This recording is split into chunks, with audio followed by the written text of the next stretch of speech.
Hey everyone, and welcome to Comics from the Multiverse, the DC Comics podcast from Melfuzz TV. I am Peter, and I am joined as always by Matt. Hey, what's up? Ed Carter's back as well this week. Yeah, I am. Yeah, he was sick last week, also at a convention. No. Last week I was at a con. That was both. Anyway, sick But was you irrelevant. were sick. You Yeah. were sick, though. Yeah. But it was irrelevant. And I said, at least You he'll be brought- miserable at the con because he's sick while he's there, and that brought me I some was comfort. a little bit, yeah. Yeah. So, Yeah. You I you did- brought the con crowd with you, so you were patient zero this time. yes. Pretty much, yeah. But I did speak to Rucker and tell him how much issue 8 has become a bit of a thing on Yeah. the show, and he very much appreciated that. Oh, good. Yes, of course, 2 days later, he started tweeting about feeling sick, and now he knows who to blame for it. And so he's blacklisted us from the industry, You so that's cool. you probably didn't have to hug him, but if I was in your shoes, I would have done it anyways. Oh, Yeah. Yeah. Oh dear. Yeah, so we talk about DC Comics, and it is a huge week. It is probably the biggest week we've had in a long time. We have Doomsday Clock number 7, Heroes in Crisis number 1, Justice League Odyssey number 1, Detective Comics 989, Action Comics 1003, The Flash 55, Batgirl 27, Justice League Dark number 3, The Terrifics number 8, Titans 26, and The Silencer number 9. If anything else is missing that you thought we might cover, well, it's because that's already, that's like 11, 12 books already. Yeah. That's why. And more importantly, Doomsday Clock, Heroes in Crisis, and Justice League Odyssey are probably like 90 minutes of podcasting on their own before we get to anything else. So, buckle in, folks. did you Buckle say in. Flash? Flash was in He there. did, yeah. Okay. Okay. Don't 'Cause worry. I know I read it, but Yeah. I wasn't sure.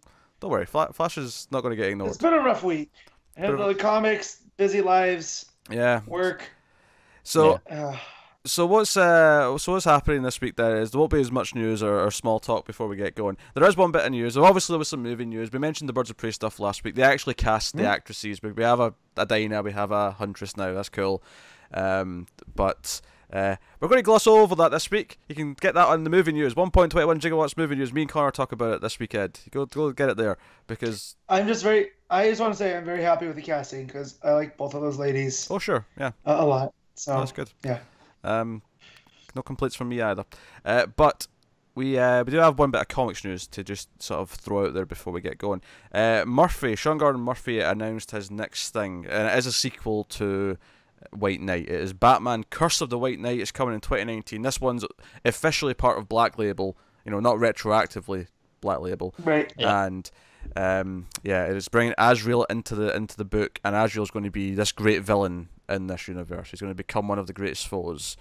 And that was kind of the gist of it. And there's a cover like image the- that's out. Yeah, I like the juxtaposition of Azrael in this world that he clearly made, shades of gray, and Azrael's very black and white. So that should be a whole lot of fun. Yeah. Yeah.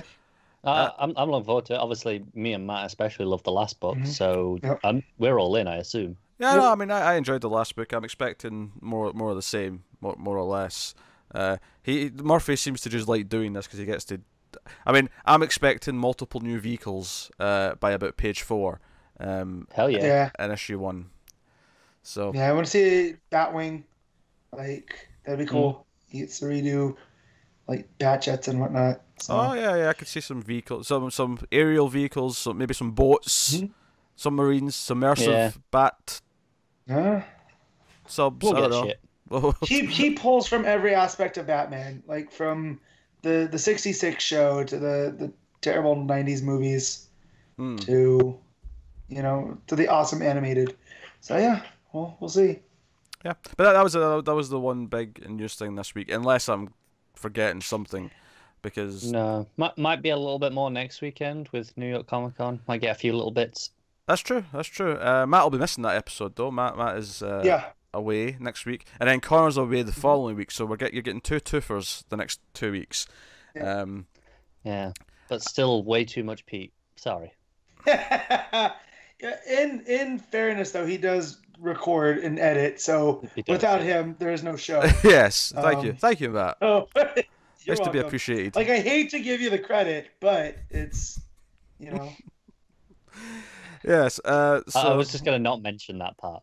No, Yes. I have to give him credit. It's like the Mussolini thing. They're like, say what you will about Mussolini, but the trains are always on time. Pete's kind of our Mussolini. wait a minute. Hold on a second. Can- See? I'm not sure I'm on board with this comparison, Matt. I mean, I could have gone with the other Axis leader in World War II, but I chose to be nice. How about no dictators from World War II? Is Yeah, that not an option? It's fair to say his trains were on time too. Yeah. We're talking about Hirohito, right? Obviously. Okay, that's just making sure. Right. If anyone watched the video version of the show, yes, I'm wearing a Christmas shirt because it was the clean shirt. So there's a Christmas shirt on. I didn't even notice. Yeah. No, I didn't either. yeah. Your pop shield covers too much. Yeah. Nah, I'm just because someone's going to notice the pattern, the design coming in. They're going to be like, that's a Christmas shirt. Why is he wearing a Christmas shirt at the end of September? Because you know what? Halloween is basically horror Christmas, and I'm excited for Halloween. Yeah. So. My at work, the Christmas decorations go up next week. Oh, what? No. Yeah. We have the Halloween and the Christmas decorations up at the same time. That is just no. Christmas stock, sets are already there. We're already selling them. Just no. After Halloween. Yeah. At least, come on now, people. I know. Come on. I Anyway. agree. Let's get into books because we have a big list of books. I don't remember the last time we started talking about the books before the 7-minute mark, but here we are. We are going to kick off with Doomsday Clock number 7, the main event, the first in a triple main event this week. This is Geoff Johns and Gary Frank, as we've come to expect, and this was the one where in the very first page of the book we actually get I was going to say Martian Manhunter. we get Dr. Manhattan. I was like, very different. That's a green dude. We're talking about the blue dude today. There is Mars. There's Mars stuff blue. happening. And there's a lot of green. There's green light specifically. Yes. But yes, so we have Dr. Manhattan actually narrating at the start of the book, and it's the third panel. Because he's describing Alan Scott and his accident in the train with the lantern, how he became the Green Lantern. And then in the third panel, he just says, "Oh, I just moved the lantern 6 inches out of reach."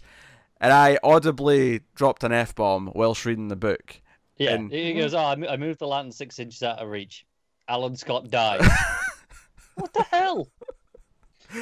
So it just kind of shows you for all of the Superman's the first hero. This is Dr. Manhattan's doing now because he's wiped the Justice Society. I know there's the whole 10 years thing, Mhm. but you don't need 10 years. You just need 6 inches. Yeah. Yeah, no, I mean, obviously this is confirming a lot of like things we've been thinking and saying for a long time. Ever since they revealed that Manhattan was behind things, like, oh, he's changed things. But to have him just openly admit what seems to be the very first thing he did, the first thing he changed that altered everything, maybe the only thing, was he moved a lantern 6 inches. So remind me, was Manhattan a scientist before? Yeah. Yeah. Okay, that's been forever. So now he's just doing the scientific method but with human lives at stake. This is a completely unethical, experiment. I think that's the key reason why this isn't the only thing that he changed. You said, "Oh, maybe this is it." The core of scientific experimentation is repeat. Oh, sure. I like the idea that if that's all he changed, all he did was move an object 6 inches, and that's what's caused all this. It's kind of an insane idea. Yeah. But you're probably right. He's probably changed a bunch of things. I actually, the bit that really hit hard though is before that, panel 2. This is a very eventful first page, might I add. Panel 2. We're 3 panels in right now. We've backtracked to panel 2. He mentions that, later when he became the Green Lantern, the Justice Society, the table, the round table. He doesn't actually say the JSA specifically, but he mentions the round table and the group of heroes, talking around it. At the bottom of the page, when he's recounting what the events are now that he's moved the lantern, he says he wipes his finger through the dust on the table, the unused table, and I'm like, man, you're killing me here, Johns. You're killing me. You're stabbing a knife into my heart and you're twisting it. Right. Yeah.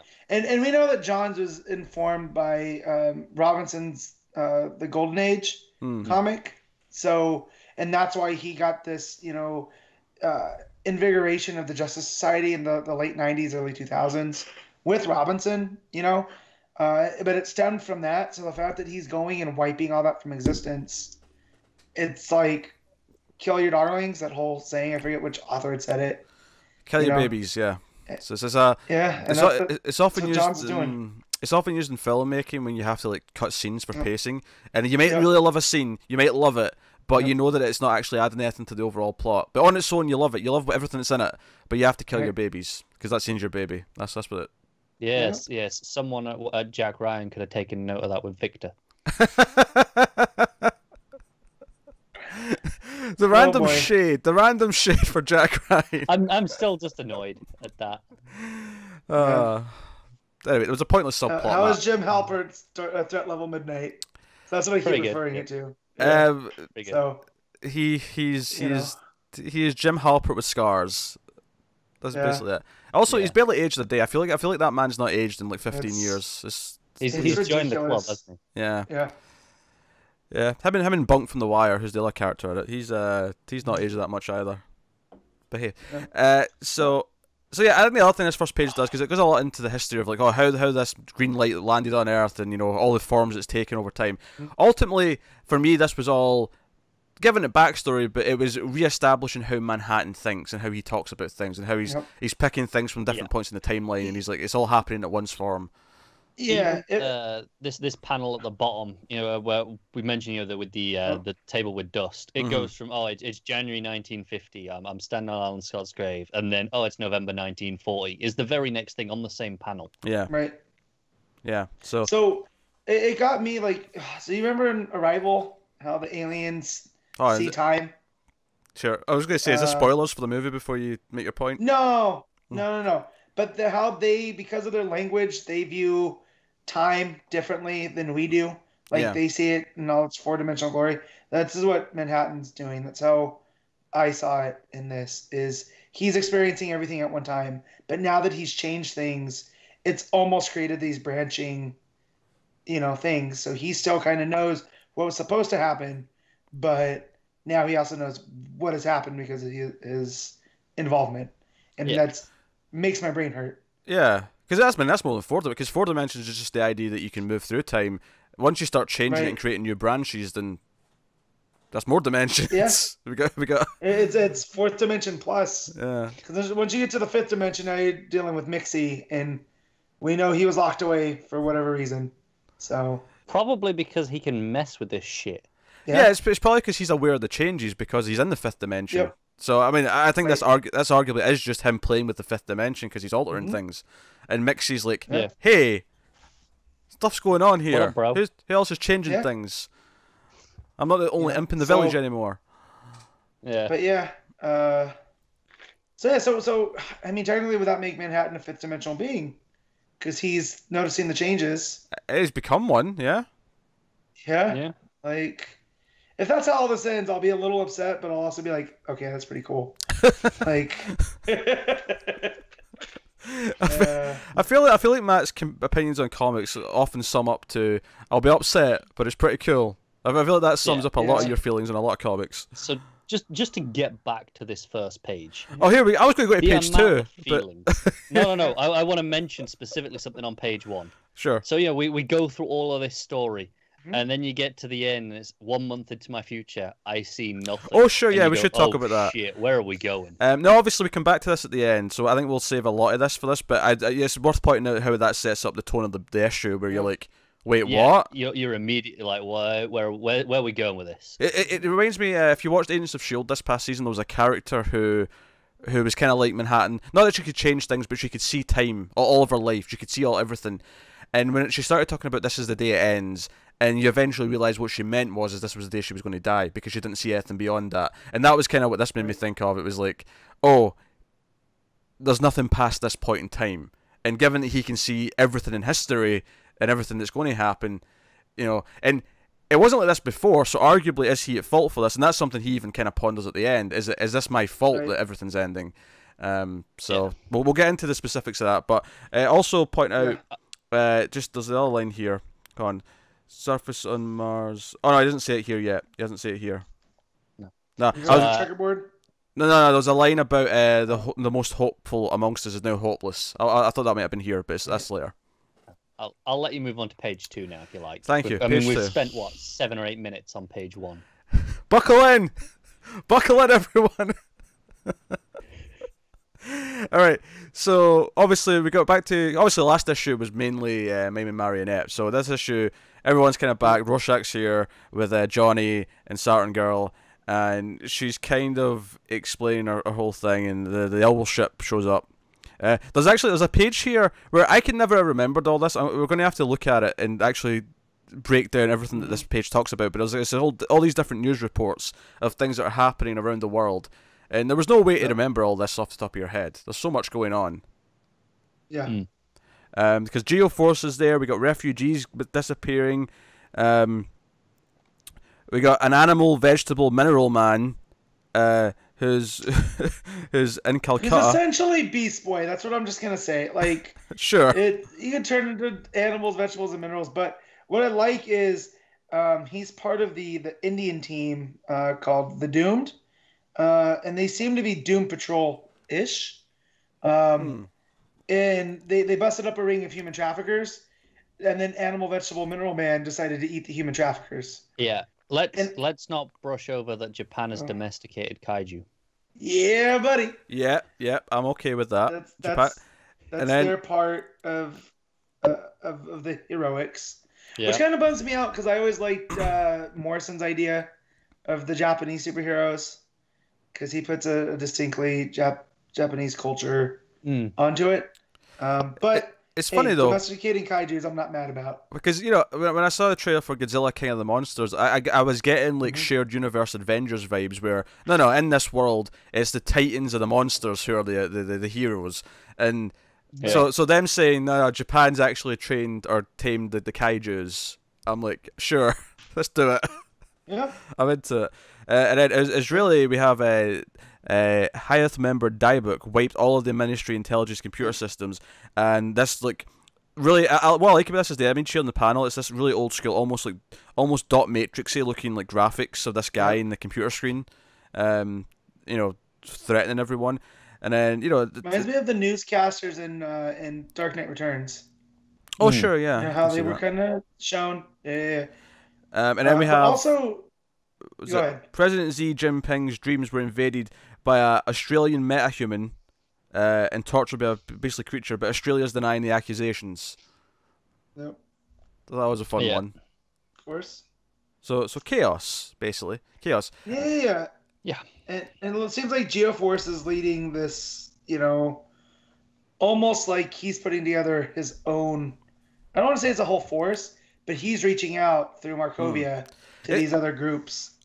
It's almost overwhelming, but ultimately, for me, what I thought was fun about this is that, okay, there's a lot of stuff going on here, and I don't think any one of these things in particular is super important on their own. But you turn the page, and I like that it basically all sells. That's the tone. It's almost like setting up a punchline. Not so much as it's a funny punchline, but you turn the page, and Saturn Girl says everything's going to be fine, and we've just seen, like, all this chaos. Like, it is almost a joke in a sort of dark way, but also kind of hopeful in a way. It's like, okay, everything's going to be fine. Trust me. Doesn't matter what's going on. Right. Things are going to be okay. And this is where she reveals that she's in the future, and then Rorschach's kind of like, you know what, mate, I'm starting to regret bringing these two along. Yeah, you didn't mention that. Yeah, but they do bring up Superman, and she mentions that she's here to fix the timeline in case something's trying to interfere with Superman's existence. They also mention in the news that despite the fact that it's called the Superman theory, Superman's actually the one left who no one's kind of been cynical about. Everyone still kind of trusts him. Right. He's still allowed to go into any country. Just because he just saves people. Because he's he's trusted. He hasn't done anything to break that trust like these other ones have done. Yeah. So, and I like that too, and especially with what it represents for the Legion of Superheroes, because he is their inspiration, and the whole idea of the Legion are all these heroes from different planets coming together as one, to be a force for good in the universe. So in here we have the opposite on Earth. All of these heroes from different countries are kind of just holding up together, and it's like a Cold War with superpowers. Yeah. So it's all going down, and that was really exciting. The idea that she's concerned about the time stream, but she thinks everything's going to be okay. Because she says that to Johnny as well. Because she basically implies, no, you'll meet your genie again. You'll get him back. It's history. Yes. So it's a whole thing. But so the cat. This is where the cat's purpose kind of really comes in. Yeah, it starts glowing like a weird bastard. Starts glowing.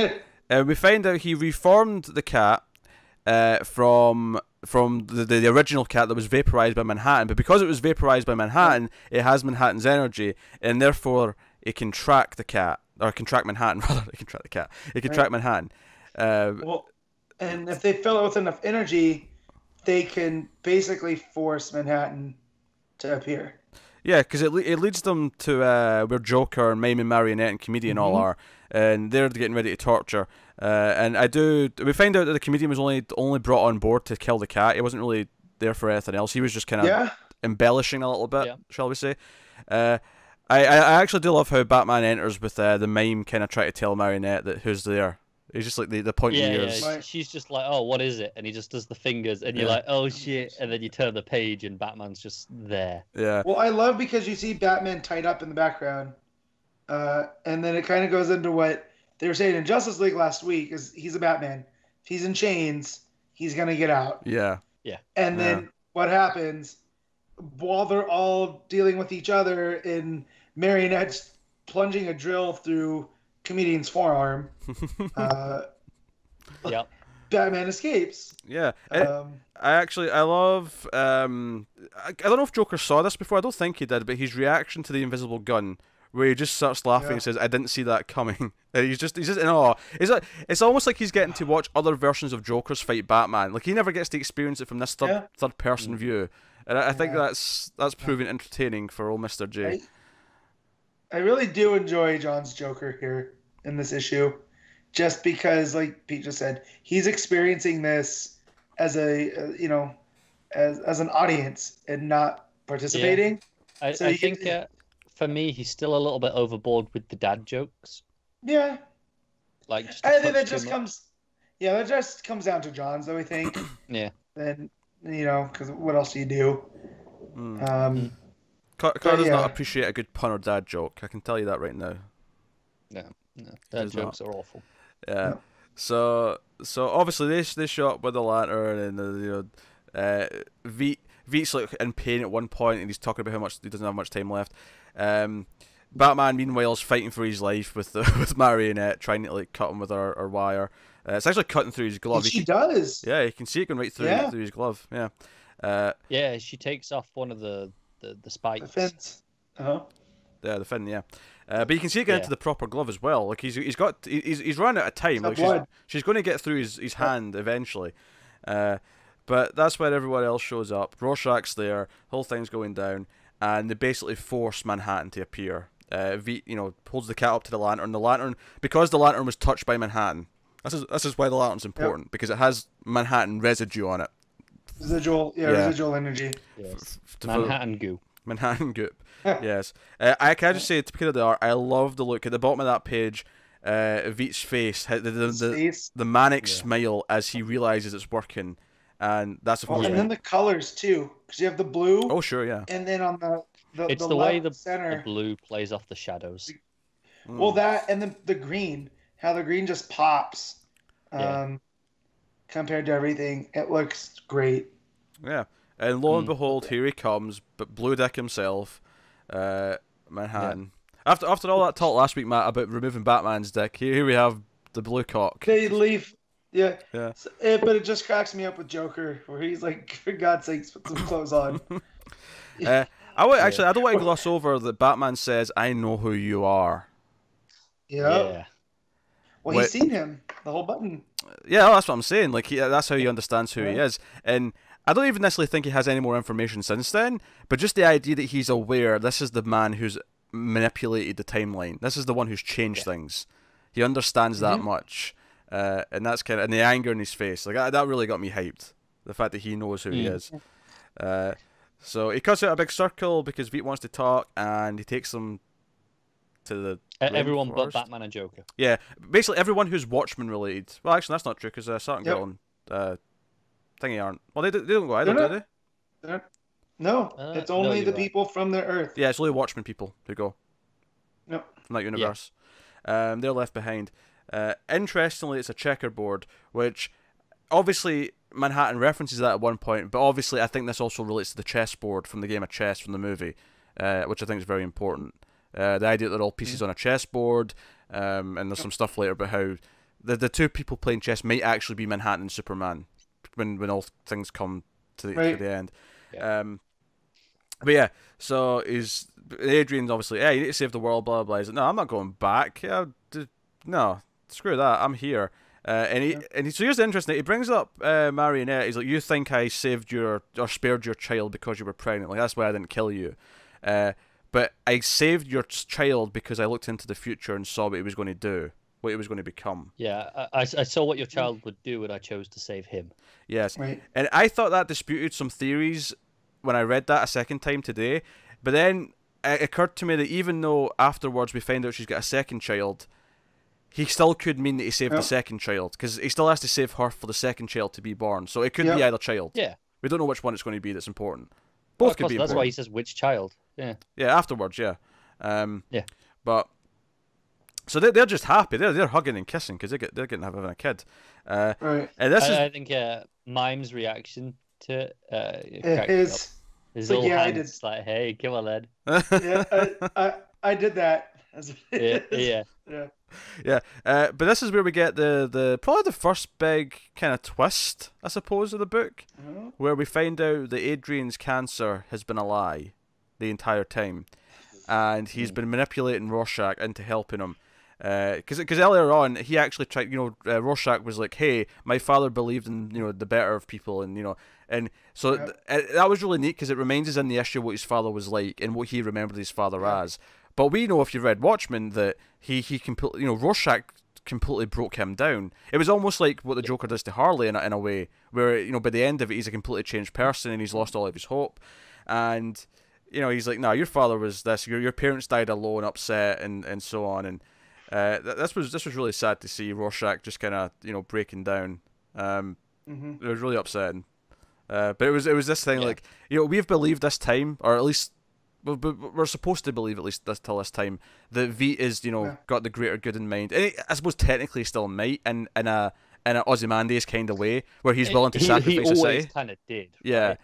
But he's still malicious. This is still like he's still completely vindictive and malicious and cold about how he goes about it. Right? He's still completely It's kind of the twist is there is no twist because Ozymandias is still doing Ozymandias things, and I like that though because up to this point we had thought that he really wants to make the world better, but it's not about making the world better, it's about him not being the one that broke the world. It's very Luther-esque in that way where it still comes from a place of selfishness, whereas we thought he was actually being altruistic and like, oh no, look at all the harm that I did, but it's like, well no, it's people are blaming me for all the harm I did, they don't see the good works I actually did do.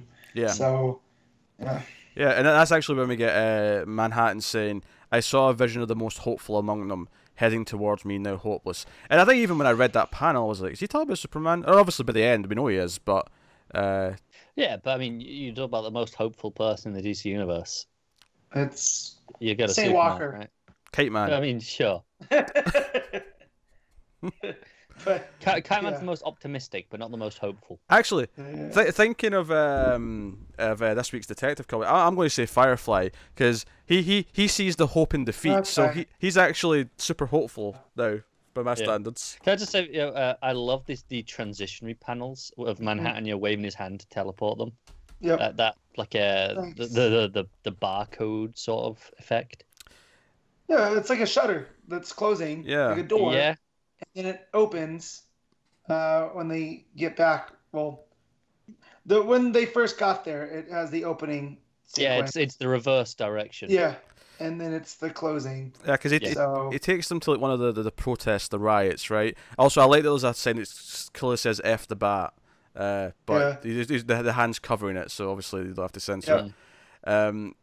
But it takes them to the theater, and this is where the movie comes in, the adjournment with the chess game. Yeah.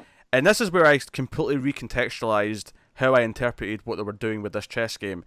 Because call me crazy. I mean, you may disagree with this, but is he implying there was a third party? That the two people playing chess are him and Superman for the fate of the universe, whatever. But there's a third party that takes them both out before they can finish. Is that? Am I nuts with that reading of this? I mean, I think that assumes on whether you take Superman as the other chess player, because if you take it as Manhattan versus the universe, because he's changing things, and the universe is trying to do its own thing. Or Manhattan versus Ozymandias, and Superman's that third person. Yeah, I think Superman's ultimately in control. I guess the reason why I never thought of that is because the third party in the movie, if we're relating them, kills the two chess players. And I guess I just don't think of Superman being the one who comes in and kills the two, if that makes sense.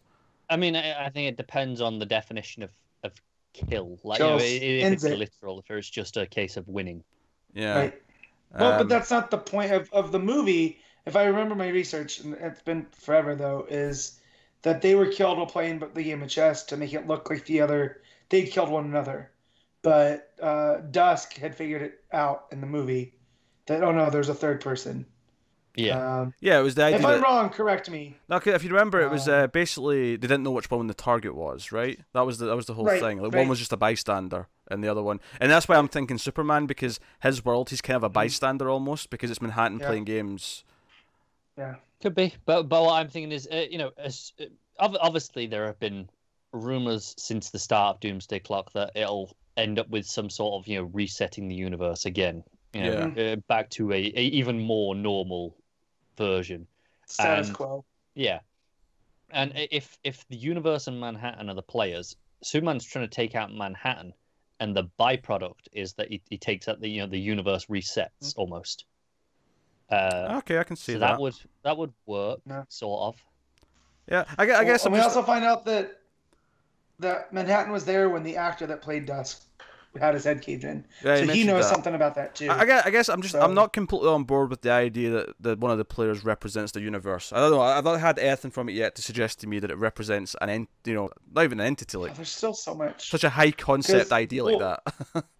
So, looking at this meta, like through John's eyes, because I've read enough of John's, that I almost see him as he's using the story to tell the story of comics since Watchmen, and like the idea that Watchmen reflected the world that Alan Moore saw, that comics used to be this hopeful place, and they were kind of a kid's medium, and you had these superheroes that did the good thing no matter what. And Alan Moore wrote Watchmen as a kind of like, well, no, the world sucks, and if we had superheroes, they would suck too, because everybody's corruptible.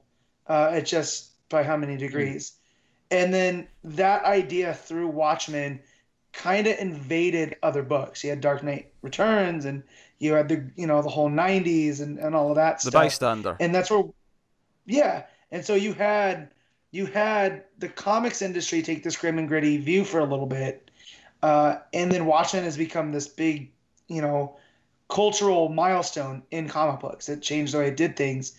And so if you look at it through here, it's almost like Manhattan's come in and has invaded the DCU, and it's changed the DCU. Like, he's been telling this since Infinite Crisis, with Superboy Prime being mad that, oh no, this is not how heroes act, and he punches reality, and then that's why Alexander Luthor wants to bring back the multiple Earths, right? So that's a very Johnsian idea, and that if Manhattan represents Watchmen, right, he's invaded the DCU and made it more like Watchmen now. It's just it's taken a longer time. So in the Watchmen universe, it's only been like 5-6 years since the end of that story to the end of the world. And now, because Manhattan's invaded and changed things like the Justice Society and who knows whatever else, it's gone and pushed, brought about the end quicker for this hopeful universe that was DC. Yeah, but I think just to sort of tack on to something you were saying there about this telling the story of comics since then, the idea that Alan Moore and Watchmen never intended to change what every other comic was doing. Right. That was the bystander in the scene. If we're using this as the metaphor in the scene with the two, and one was the target, and the target from Watchmen was to analyze and sort of deconstruct the superhero myth. It wasn't necessarily to ruin it and take it away forever. Right. But that that happened anyway. Maybe we're reading So too much into comics this. as a whole with a bystander. No. Yeah, if you're talking about the real world thing that it's representing, then yeah, comics as a whole was a bystander. So I think in a roundabout way, Matt's kind of backing me up by saying the DC universe was the bystander. Yeah. Was the bystander back in place? Was the bystander or will be the bystander? Yeah, because it's still ongoing, right? Yeah. Yeah. It was the bystander. Well, no, again, the reason why I'm phrasing it like that is because we're specifically talking about a meeting between Manhattan and Superman that's going to happen in a month, and that is directly what we're thinking about in terms of relating it to the chess game in the movie. Yes. So I'm thinking of this incident, and specifically when I said both, I'm saying was the bystander in the original Watchmen story, like Matt was saying there, in that it changed because of its influence, and here it would be to keep that theme going, it's the bystander in that it would change in a more direct story continuity as the bystander. And how I see John's changing this is it gets out of that cycle where it stops that way because Manhattan stops what he's doing, right? He has the ability to almost blink himself out of existence. So what if it gets to that point where Superman saves the day, and it's not in this murderous way, but they actually have this talk, and through that talk, Manhattan blinks himself out. I think one of the things we've been saying since the start is this idea that eventually it's going to come down to an ideological battle rather than a battle of fists. Yeah, you can't outpunch, man. And I don't think anything in this issue actually changes it. If anything, it strengthens it. The idea that in the future that Manhattan's seen right now, Superman becomes hopeless, and that's the idea that the cynicism and Manhattan's side of the coin will win, right? And Superman will be beat down. Ultimately, this just sets up how more fulfilling it's going to be when Superman does not get beaten and he proves that hope can prevail. And maybe he convinces Manhattan that he shouldn't, go down the path he's going. And I don't think he'll suggest to Manhattan, "Hey, kill yourself." But I think Manhattan will take what he says and make a sacrifice or make that the only logical choice for him to solve the situation. Exactly, and that's the other thing between Manhattan and Ozymandias. They're both these science figures, but Manhattan's more of the cold, just like, this is science. It's we like science, but we don't like the answers sometimes that science gives us, and that's Manhattan. Versus Ozymandias is the science of almost like Luthor, where you can use this stuff. It's the science of business. Personal gain. Yeah. Actually, here's a suggestion. You actually kind of convinced me on the whole one of the players represents the universe thing. Wouldn't another obvious interpretation to be that the chessboard actually represents the universe, and the pieces on the chessboard are the characters in that universe, and then you go from there? And I don't know where I'm going with that analysis, but I feel the idea that they're moving the pieces. When you take a piece, it gets removed from the board. Yeah, which I guess would be Manhattan and Ozymandias would be the two players in that case. And that's there's a lot of options here. There's a lot of options. Yeah, because I'm also looking at the DCU in that time frame of, the Justice Society. If they come out and they help win World War II, it introduces people to the idea of superheroes way before, right? So instead of the Superman theory, where like, oh, Superman's the first to show up, other countries want their own. It's this post-war era where everyone's trying to work together and they're trying to rebuild. Yeah. So you get this more, I don't want to say nerfed version, but you get this different version, so there's not these hostilities there. And I'm just this book's ridiculous. Like, I'm glad that this is the issue, that it stopped being exactly a sequel to Watchmen, and it really became its own thing. I thought Matt was going to hit us with a really weird theory there. This is all a prequel to Watchmen. No. But yeah, just it is its own thing again now, because you have Batman and Saturn Girl and Superman's mentioned, and it's not just these characters from the Watchmen universe. And this might be the best issue yet. I agree. In terms of stoking all of our thoughts and wild ideas about the DCU and what's going to happen, and the debates between characters, it's the one that's hitting all these things. No other comic has got such a reaction out of me in the first 3 panels. Maybe Yeah, as I was reading this next to my wife earlier in the week, and I went, son of a bitch. And she goes, what? And I'm like, it'd be way too long to explain, but just know Blue Penis Man from Watchmen took out Green Lantern. And she goes, "You're right. I don't want to know."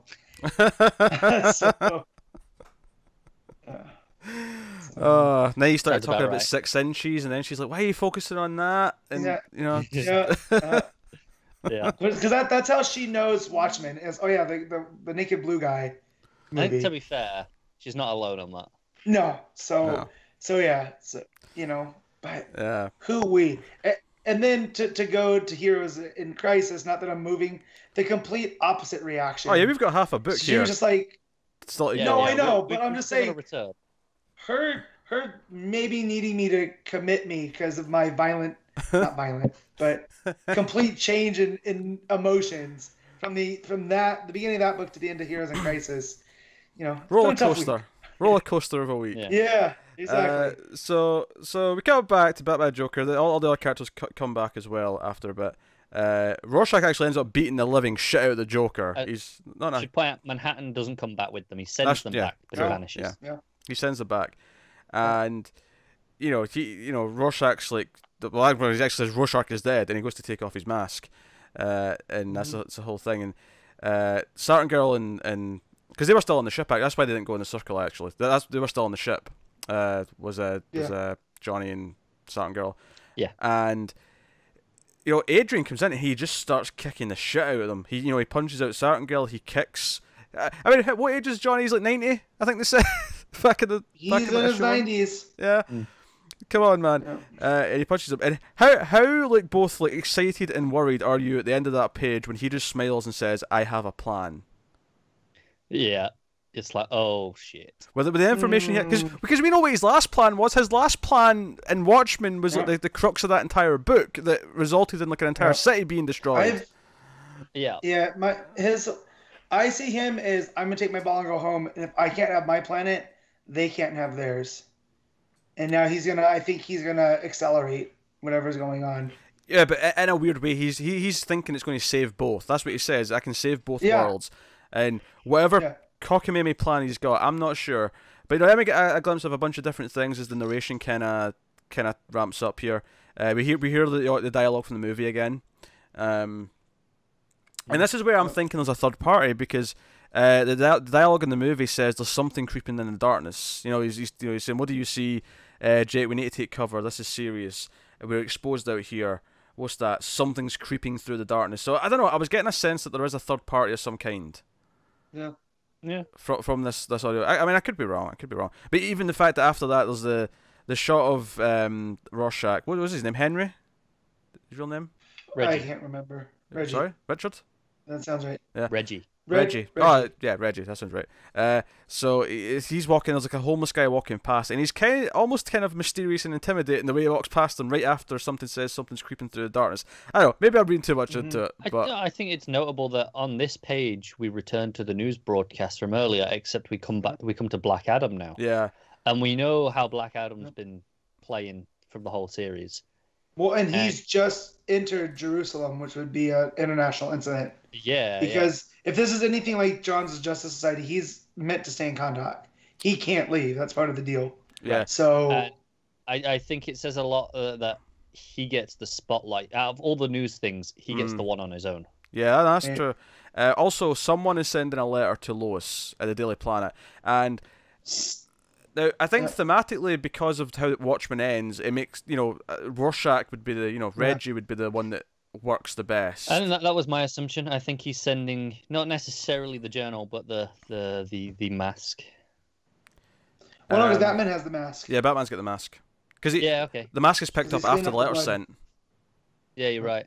That's probably Reggie. There was a small chance that I thought that maybe this is part of Veet's plan, and he's sending a letter to trigger something, but it's probably Reggie. It's probably Reggie sending her something so that she knows. But that said, though, does he know who Lois is? Does he understand who Superman is? Has he really heard about any of this stuff? I don't know. He might know that Lois Lane's the preeminent reporter, so that's who you would send it to. Yeah, it may not be about Superman specifically. It may just be about getting it to the press, and he's heard of Lois Lane. It could be that.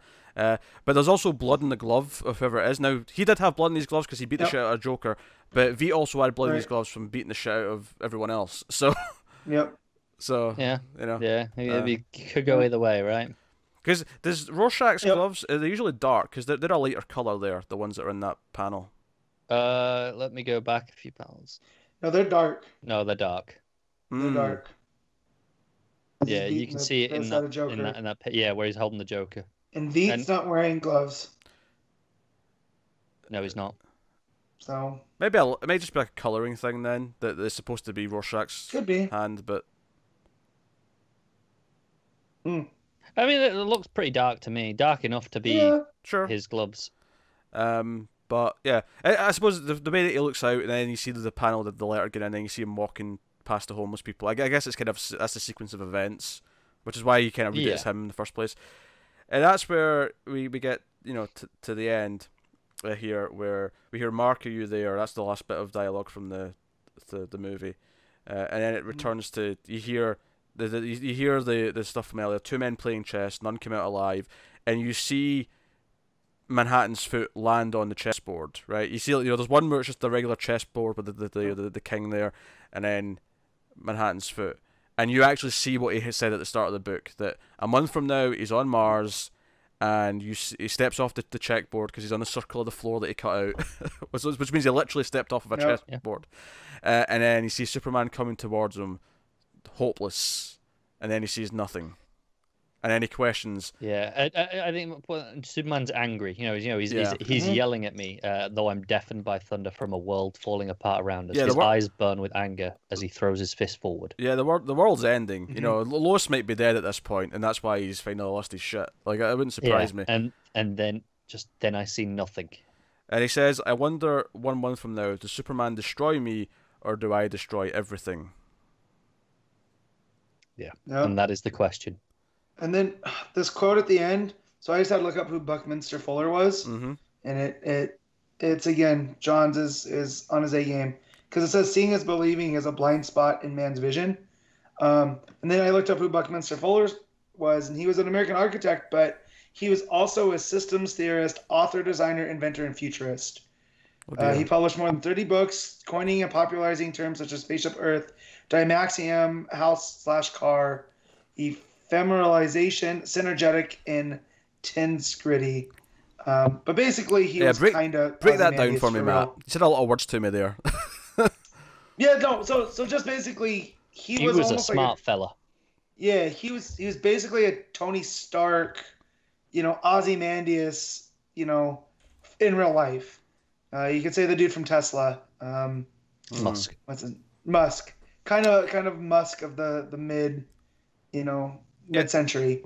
So can I add here? Obviously, we've had this symbol the entire time, the Doomsday Clock, but with the Superman at the 12 mark. Yep. Now, how much more that makes sense that the entire book is counting down to this event at the end of this month, where it's literally counting down to the Superman moment. Yeah. Doomsday to Manhattan is Superman. Yep. It's from his point of view. Yeah. Yep. So it's because we've had that symbol. That was the first thing we ever saw when we got the first tease of Doomsday Clock. After the panel of Superman's. I still have that button. You got the button? When they announced it. Yep, I still have that button. Yeah. I do somewhere too. So that's Doomsday Clock. Anything back matter you want to bring up? I just mentioned the photo that he has with him on Mars as well, that he leaves lying on the ground. Yeah. Yeah. Yeah. Which is just again. I'm just. It's him and Laurie. I just remember the photo. Yeah. Yes. It's just it's bad TV, I guess, is to not explain what you meant there. It's just Sorry, I thought someone was going to jump in. Usually that's what happens. But is this the photo that we had in the original book? I assumed it was, but I mean, I'm just going from memory. Because I remember that photo was on Mars as well with him, right? Even though I reread that before Doomsday Clock started, Doomsday Clock started last November now. That was like a year ago. So, time has moved on. Yeah. But hey, so that's Doomsday Clock. That's the whole. Every time we go 40 plus minutes on just Doomsday Clock, because it's so damn good. It's full of ideas. Yeah. Cool. That is Doomsday Clock. Well, we can rest now, right? There's nothing else big to talk about. Everything else is a nice, easy, breezy. Quick read. Let's get to superhero books where cool stuff happens, and it's not gonna curl me into a ball and cry in a corner for 20 minutes. That takes us on to Heroes in Crisis number 1, written by Tom King, art by Mann. Start of the new event. Before we actually get onto the book itself, Sure. I picked this one up physically because I thought, oh yeah, I'll break my digital for select books. It come with a code, so if anyone's not read it, keep an eye on the Twitter, and we'll do a little giveaway, and then you can join in the conversation. Come back later for it. Oh sure, yeah, we could do that. I just have to figure out how to do a Twitter giveaway. We'll think it out. It'll be easy. All right, sure. Throwing this on me last minute. Anyway, I mentioned it to you like 2 days ago. Heroes in Crisis number 1. Now, when you committed this that there was going to be deaths, when you committed this that there was going to be upsetting teenagers, we're going to be examining the psyche of the superhero, and so on, and a lot of controversy this week, a lot of reactions to this book. A lot of people are not happy, and I'm just managing the cat as he was walking past. So, where do we begin? I don't know how I want to start this. I don't know. Do I want to just say who's dead and just start there? Or no. So I'll just say feelings. Yeah, so I'll just say this was a much quicker read than I thought. Oh yeah, breeze by. So when I read it, and then I thought I spent more on it than I did. So then when I found out it was only $3.99, I was like, oh, okay. But I want more of this right now because the way this ends, it feels like part 2 should come out this week. And it's not. So Matt's upset. At least it's monthly and not every so often, like Doomsday. But I want closure on things. And this story's dealing with if we had Nightwing after the events of Batman, this story's dealing with like 4 of my top 5 favorite characters, right? What? So it's Harley, Jason. No. Enough out of you. Batman. I think first thing I'll say is that the book is gorgeous. Every page is a sight to behold. It is absolutely. I agree with that. Ridiculously good looking. It is beautiful. More on that as I'm looking through pages in a minute, but so we know. You sound like Zoolander. Matt's feeling is he needs more. He needs more. How do you feel, Pete? See, I know how you feel, Connor. So you're saving yours for last with all this anticipation, but I know where this is going. I like the book quite a bit. I will say that the thing that's going to cause the most controversy, the thing we're really going to talk about, is oddly numbing. Like it's like, because I feel like, and I believe this with all of my heart, right? For everyone who's listening to this and is in a bad place because of who seems to be dead in this issue, I would bet Connor's life on this right now, that by the end of this story, this will be reversed, or it'll have turned out that it never really happened, right? I am positive of this. There is no way that this is how that one of these characters in particular just dies. Like, it's just like nothing. They just open a door. Oh, there it is. They're dead already, right? No, I agree with that. No way that's the case. So with as we go on, I'll give you my what I think, how it's gonna go. Mm-hmm.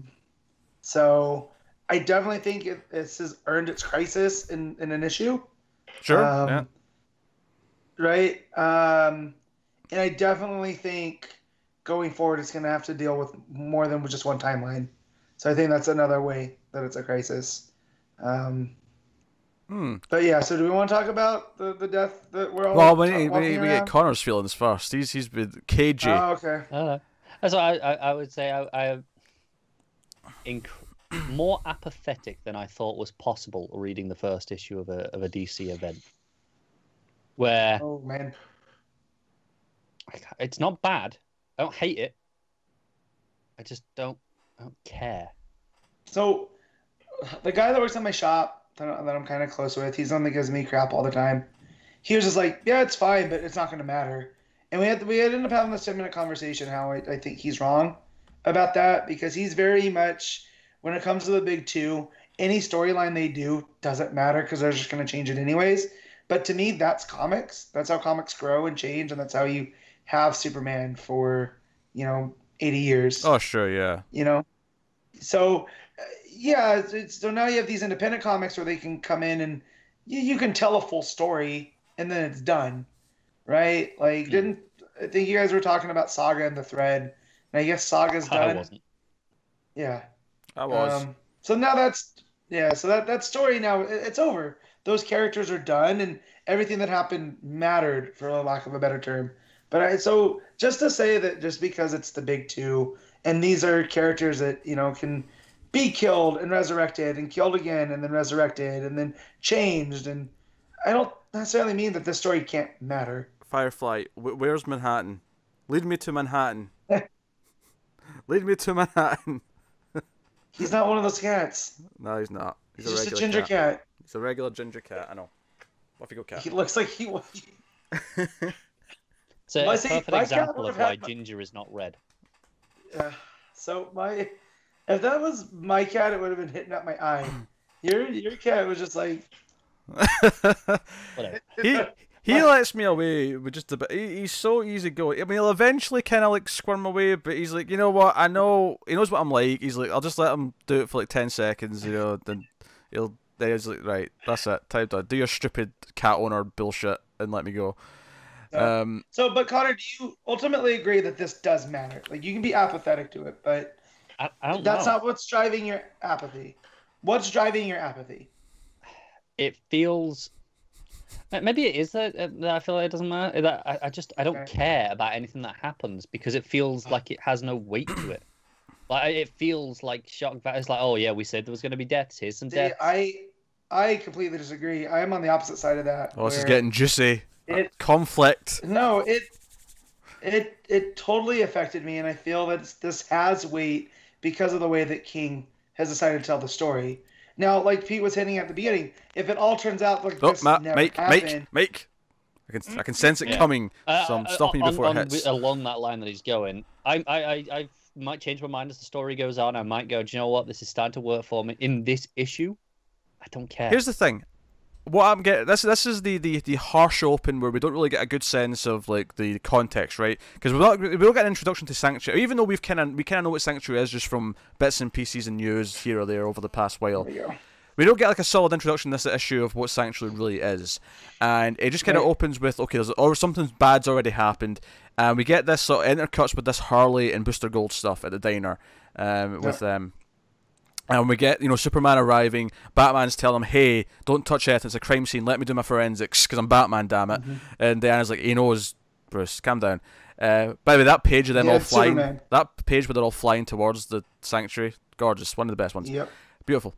And Superman, and honestly, one of the most heartbreaking ones, because it has these like interlude pages where it's like the people who are at Sanctuary have been interviewed. Yeah. Well, And you get one with the Blue Jay, and you get what was the Fire one? Firestarter, whatever his name is. let me find him. The one who says things are just heating up. Hotspot. Hotspot. That was it. Thank you. Honestly, Honestly, I'm just warming up. I'm just warming up. The saddest part of this book is when Superman can't remember his catchphrase.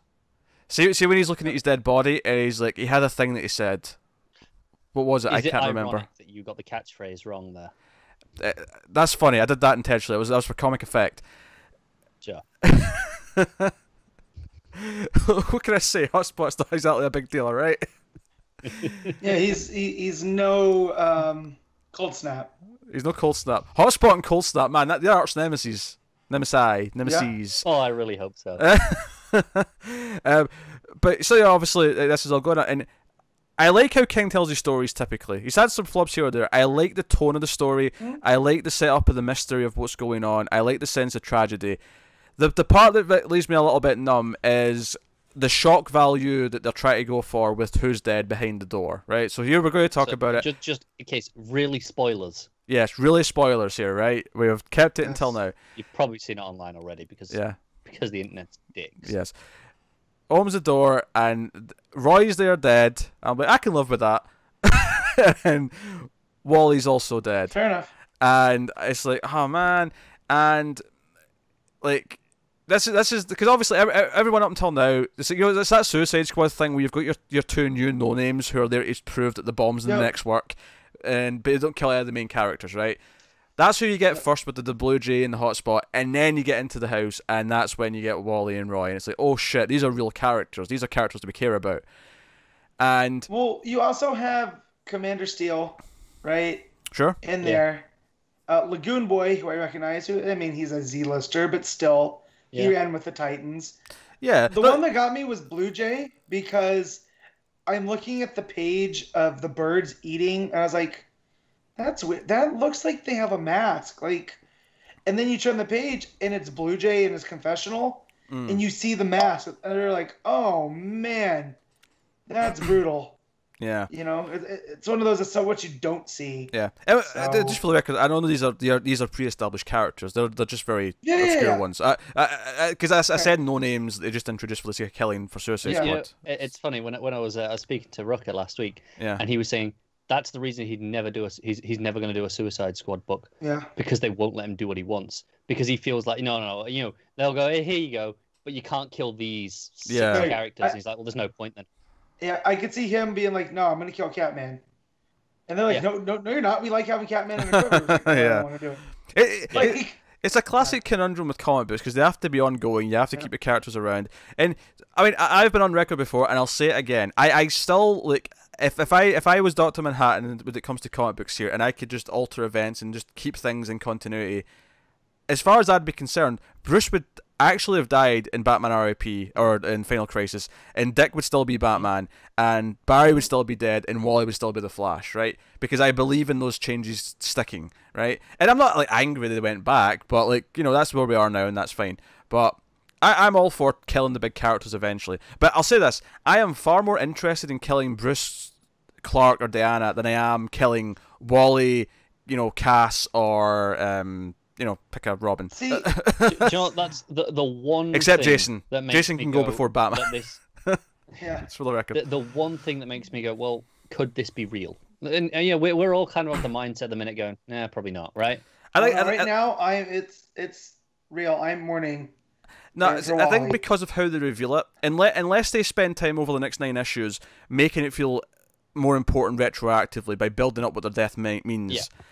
I can't believe this is a death because it's such a small moment. I know they're trying because next week's Green Arrow is an issue about Ollie dealing with this. And there's arguably something in the Flash this week that's kind of Wally related. Yeah. But here's the thing: that the reason why I could believe it is Didio's back in charge now, right? And Didio hates legacy characters, and this coming a week. Or 2 weeks after the Nightwing thing. You say he's back in charge, but he's always been in charge. No, but Johns has been the one calling the shots for the past 2 years. Until recently, where he stepped off to do his own side label, and Didio's come back in to lead the charge. Yeah, but I feel like Heroes in Crisis has been in development for longer than Didio would have time to screw it up. I feel this feels like fear-mongering to me. In a mild way, and I would say, you know what? If we get to the end of this story and Wally's actually dead, then we can have this conversation. Right now, I think this is baseless. No, I'm just saying that's the only thing in my mind that makes me go, well, maybe is that this isn't Wally on the floor. It's just a middle finger to Geoff. I think this is ignoring the idea that Didio actually learned something from the New 52 being a massive failure that everyone hated. Yep. Right. Yeah, I mean. Well, Nightwing's got no Nightwing. Yeah, well, yes, he does. I'm tired of having this conversation with people. As much as I don't like Lobdell, at least Nightwing's going into a different direction based off of something King's doing in Batman. Like, there's a sense of continuity between the books, and I like that. I don't necessarily like when they're all compartmentalized, and like whatever it feels like, whatever Nightwing's doing in Nightwing doesn't impact anything else. So, if that's the direction that King, who has spent time with Nightwing during Grayson, had an idea to do, then at least let's give it time to try it out. Like, again, I don't like Lobdell coming to Nightwing, but again, all of this. I mean, I want to, really reaffirm that I don't think this is true. I don't think this has happened. I don't think they are dead. But You're assuming that these are King's ideas and it's not editorial going, hey, Yeah, we want you to do this with Nightwing. Because I feel like King's got enough credit to where he's like, hey, I have this idea. I want to kill Wally West.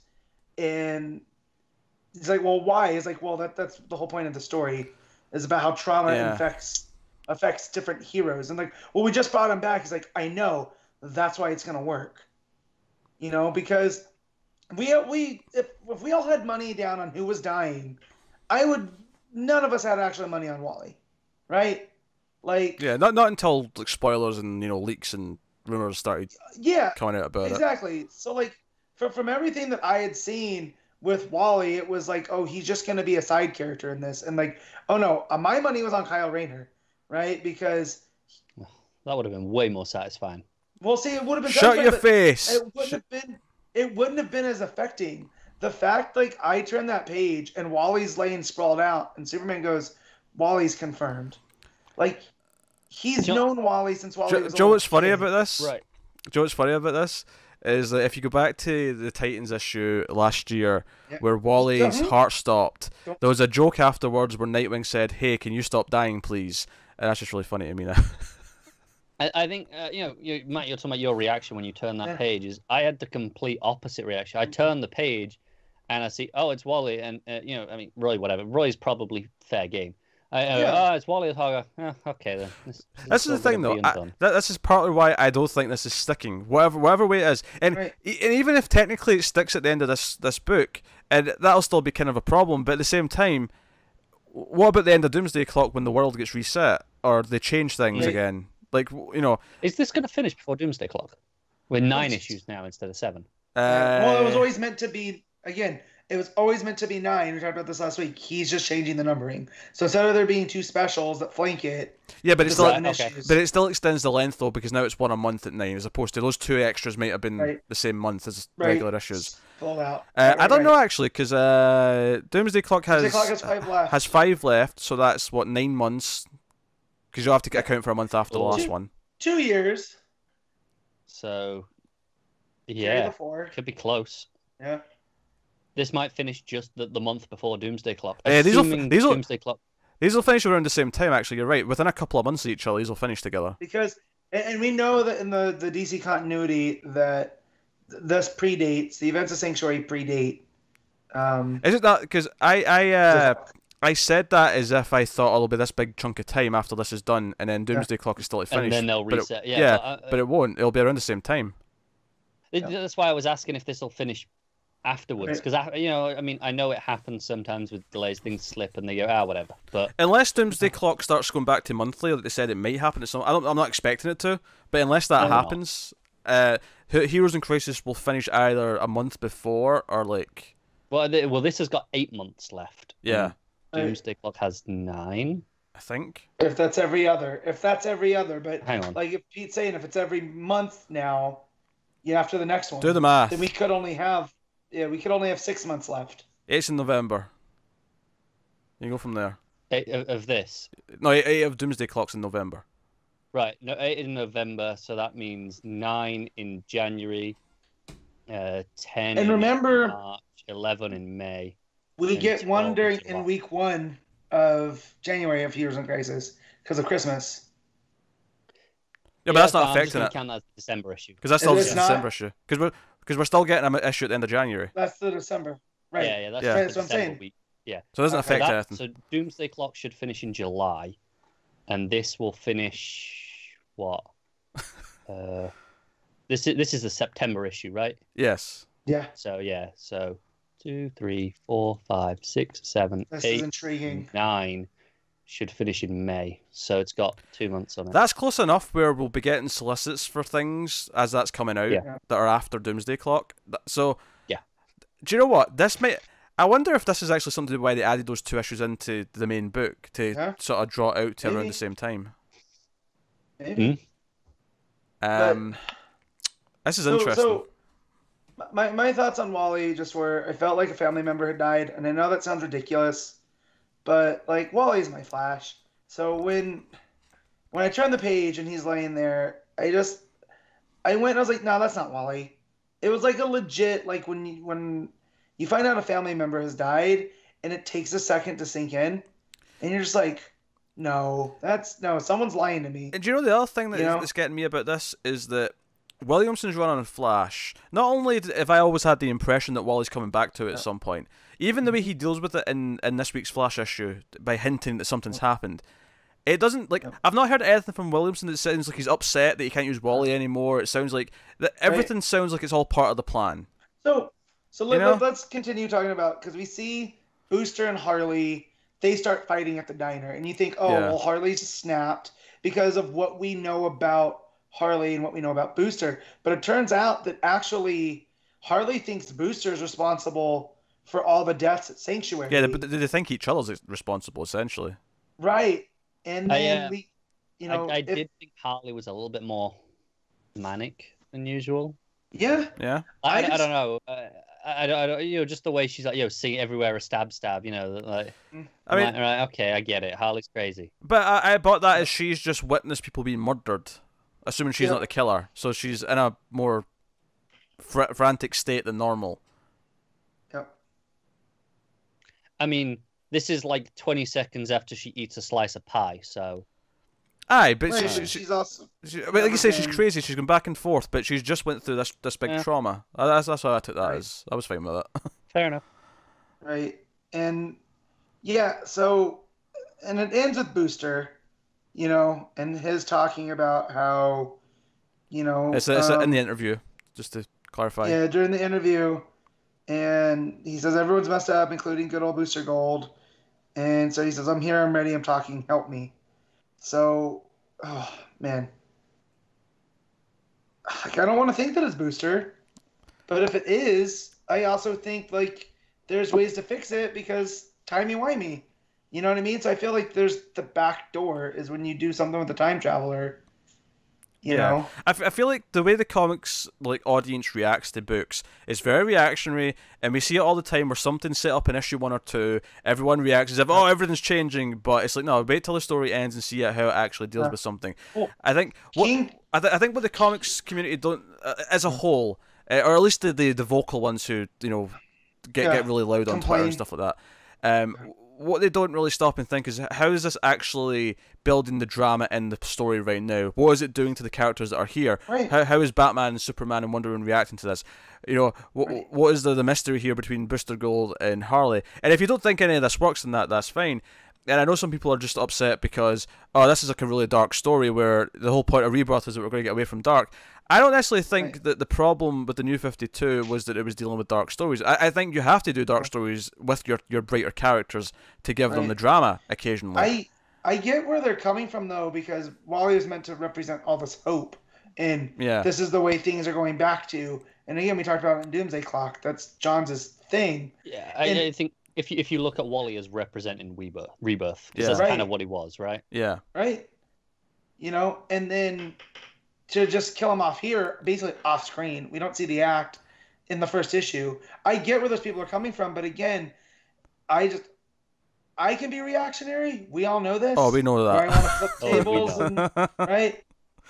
But in an event like this, I've been reading comics long enough. Like, just relax and let's at least get 3 issues before you burn it down. And And again, what I say is, okay, what is the effect of that if he represents Rebirth? And then the tease at the start of this is that Rebirth might be dead because Wally represented all the hope that we had, and he's gone. How does that make us feel? And again, you can argue about how effective that is, if it works or not. But I think the intent here is to use that to drive those feelings, and that's why I think that this is a tactic. And I think by the end of the book, one way or the other, if it's in this book or 2 months later at the end when Doomsday Clock finishes, I don't think we're losing Wally forever. I don't think that's the case here.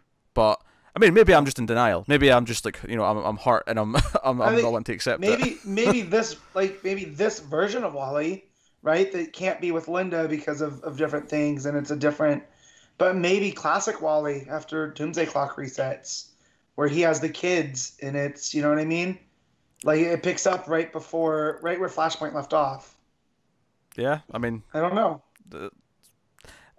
I think it's debatable if it's just cheap shock value, and if you think that doesn't work, and that's fair. If that's your complaint, then I think that's fair. But see how it goes. I guess. Personally, I don't feel that way, and I'm usually the first to decry cheap shock value at things, but it made me appreciate Harley because that whole scene with the pie and it's weird, but her going in there almost like back into therapist mode or psychiatrist mode to talk Booster down.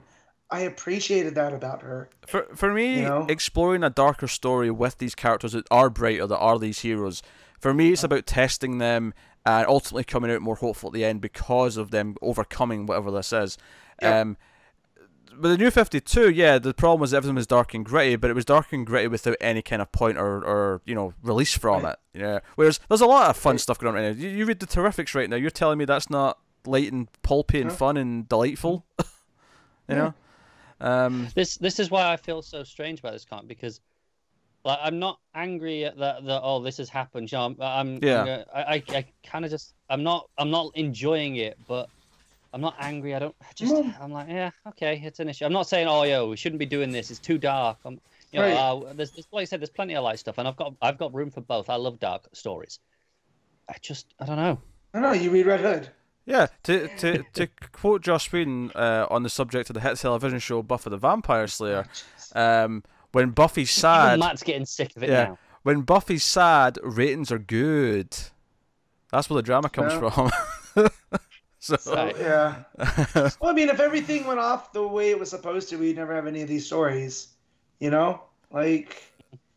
Yeah, conflict is good. Yeah. So I'd say, wait and see. Stick with it. Tom King is a good enough writer where I'm into how he presents the story. I think it's frustrating in this sense because it hits us with this really hurtful thing, and then we have to wait a month to possibly get any more of it.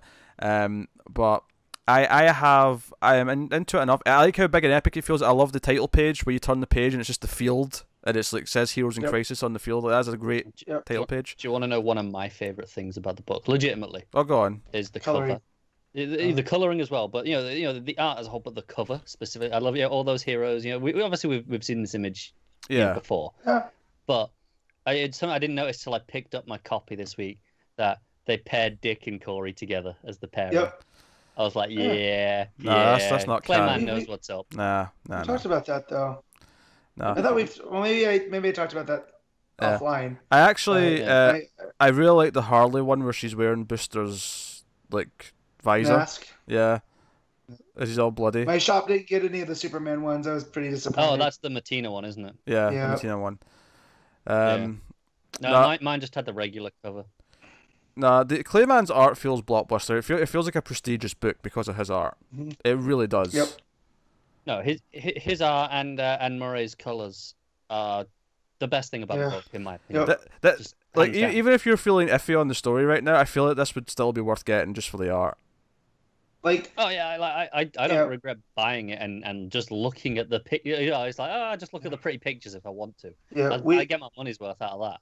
Because we all know how I feel about Harley. This character I don't enjoy, but the way Mann draws her, she's never looked better, I think.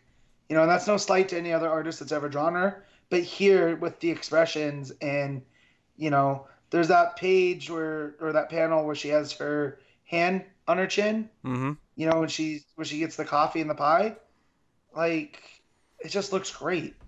So, and his Clayman Superman, I can't get enough of either. Even in these, that page with Superman, Batman, and Wonder Woman on there, and they all three look great. Yeah. No, I love in terms of just the art, I love the image of Superman floating in front of the house. That page when he's going to go in, but you can just tell he's not ready. It's majestic. It feels. I always compare it to filmmaking because that's how I can kind of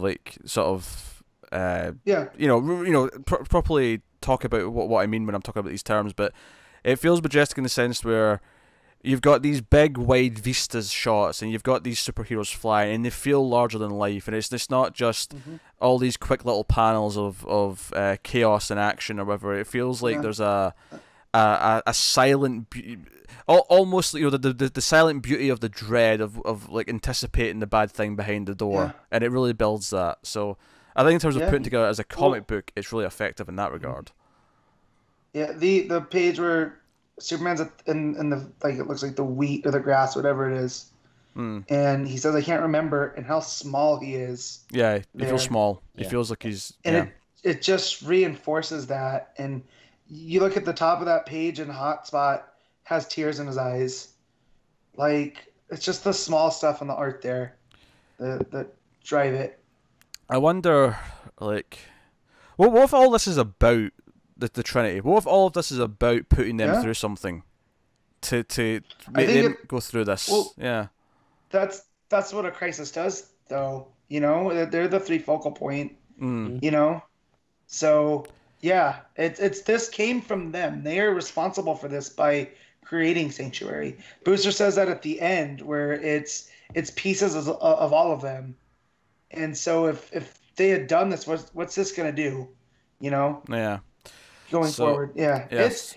That's why I've been telling people that didn't like it. I'm just like, all right, let's relax. Let's get a couple more issues, and then I'll understand, because it might not be for everybody.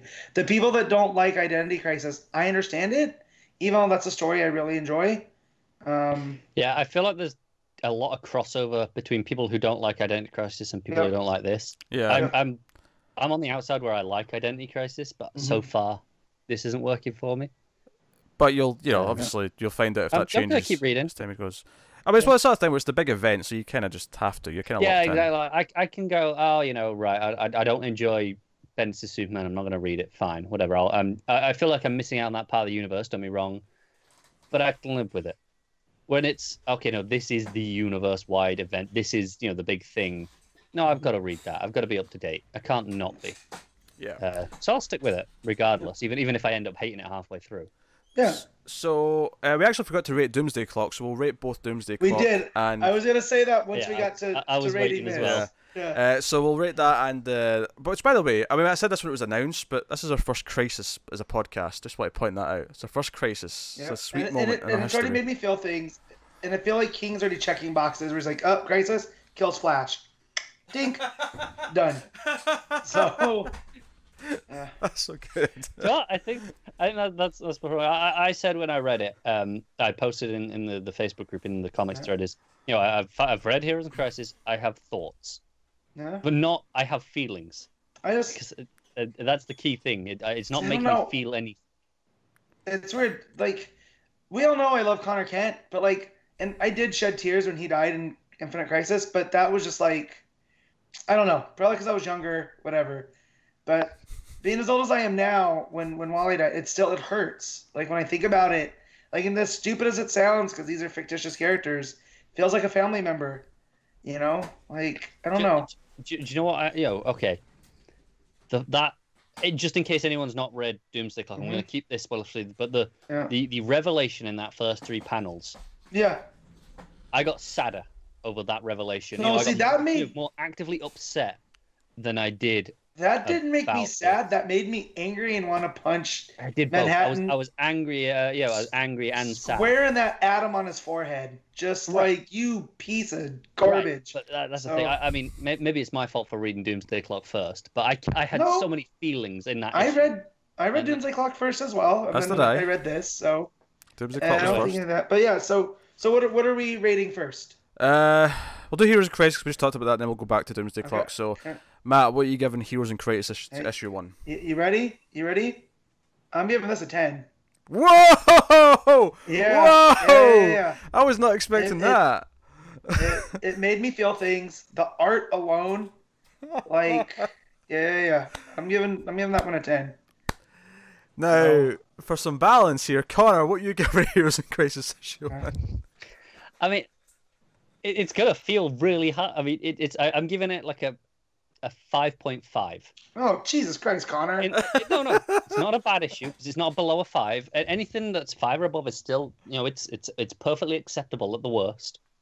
But it made me feel nothing. I was just like, the craft is good enough and the art is enough to, it's competent, it's decent. I guess enough. This is art in a nutshell. It's subjective. Yeah. Yeah. Yeah. So it's not as subjective as Connor's face, but yeah. So. My rating for Heroes in Crisis. Well, that's good. If I said it's objective, then that's implying that it's just ugly no matter what, and there's no disputing it. True. Yeah.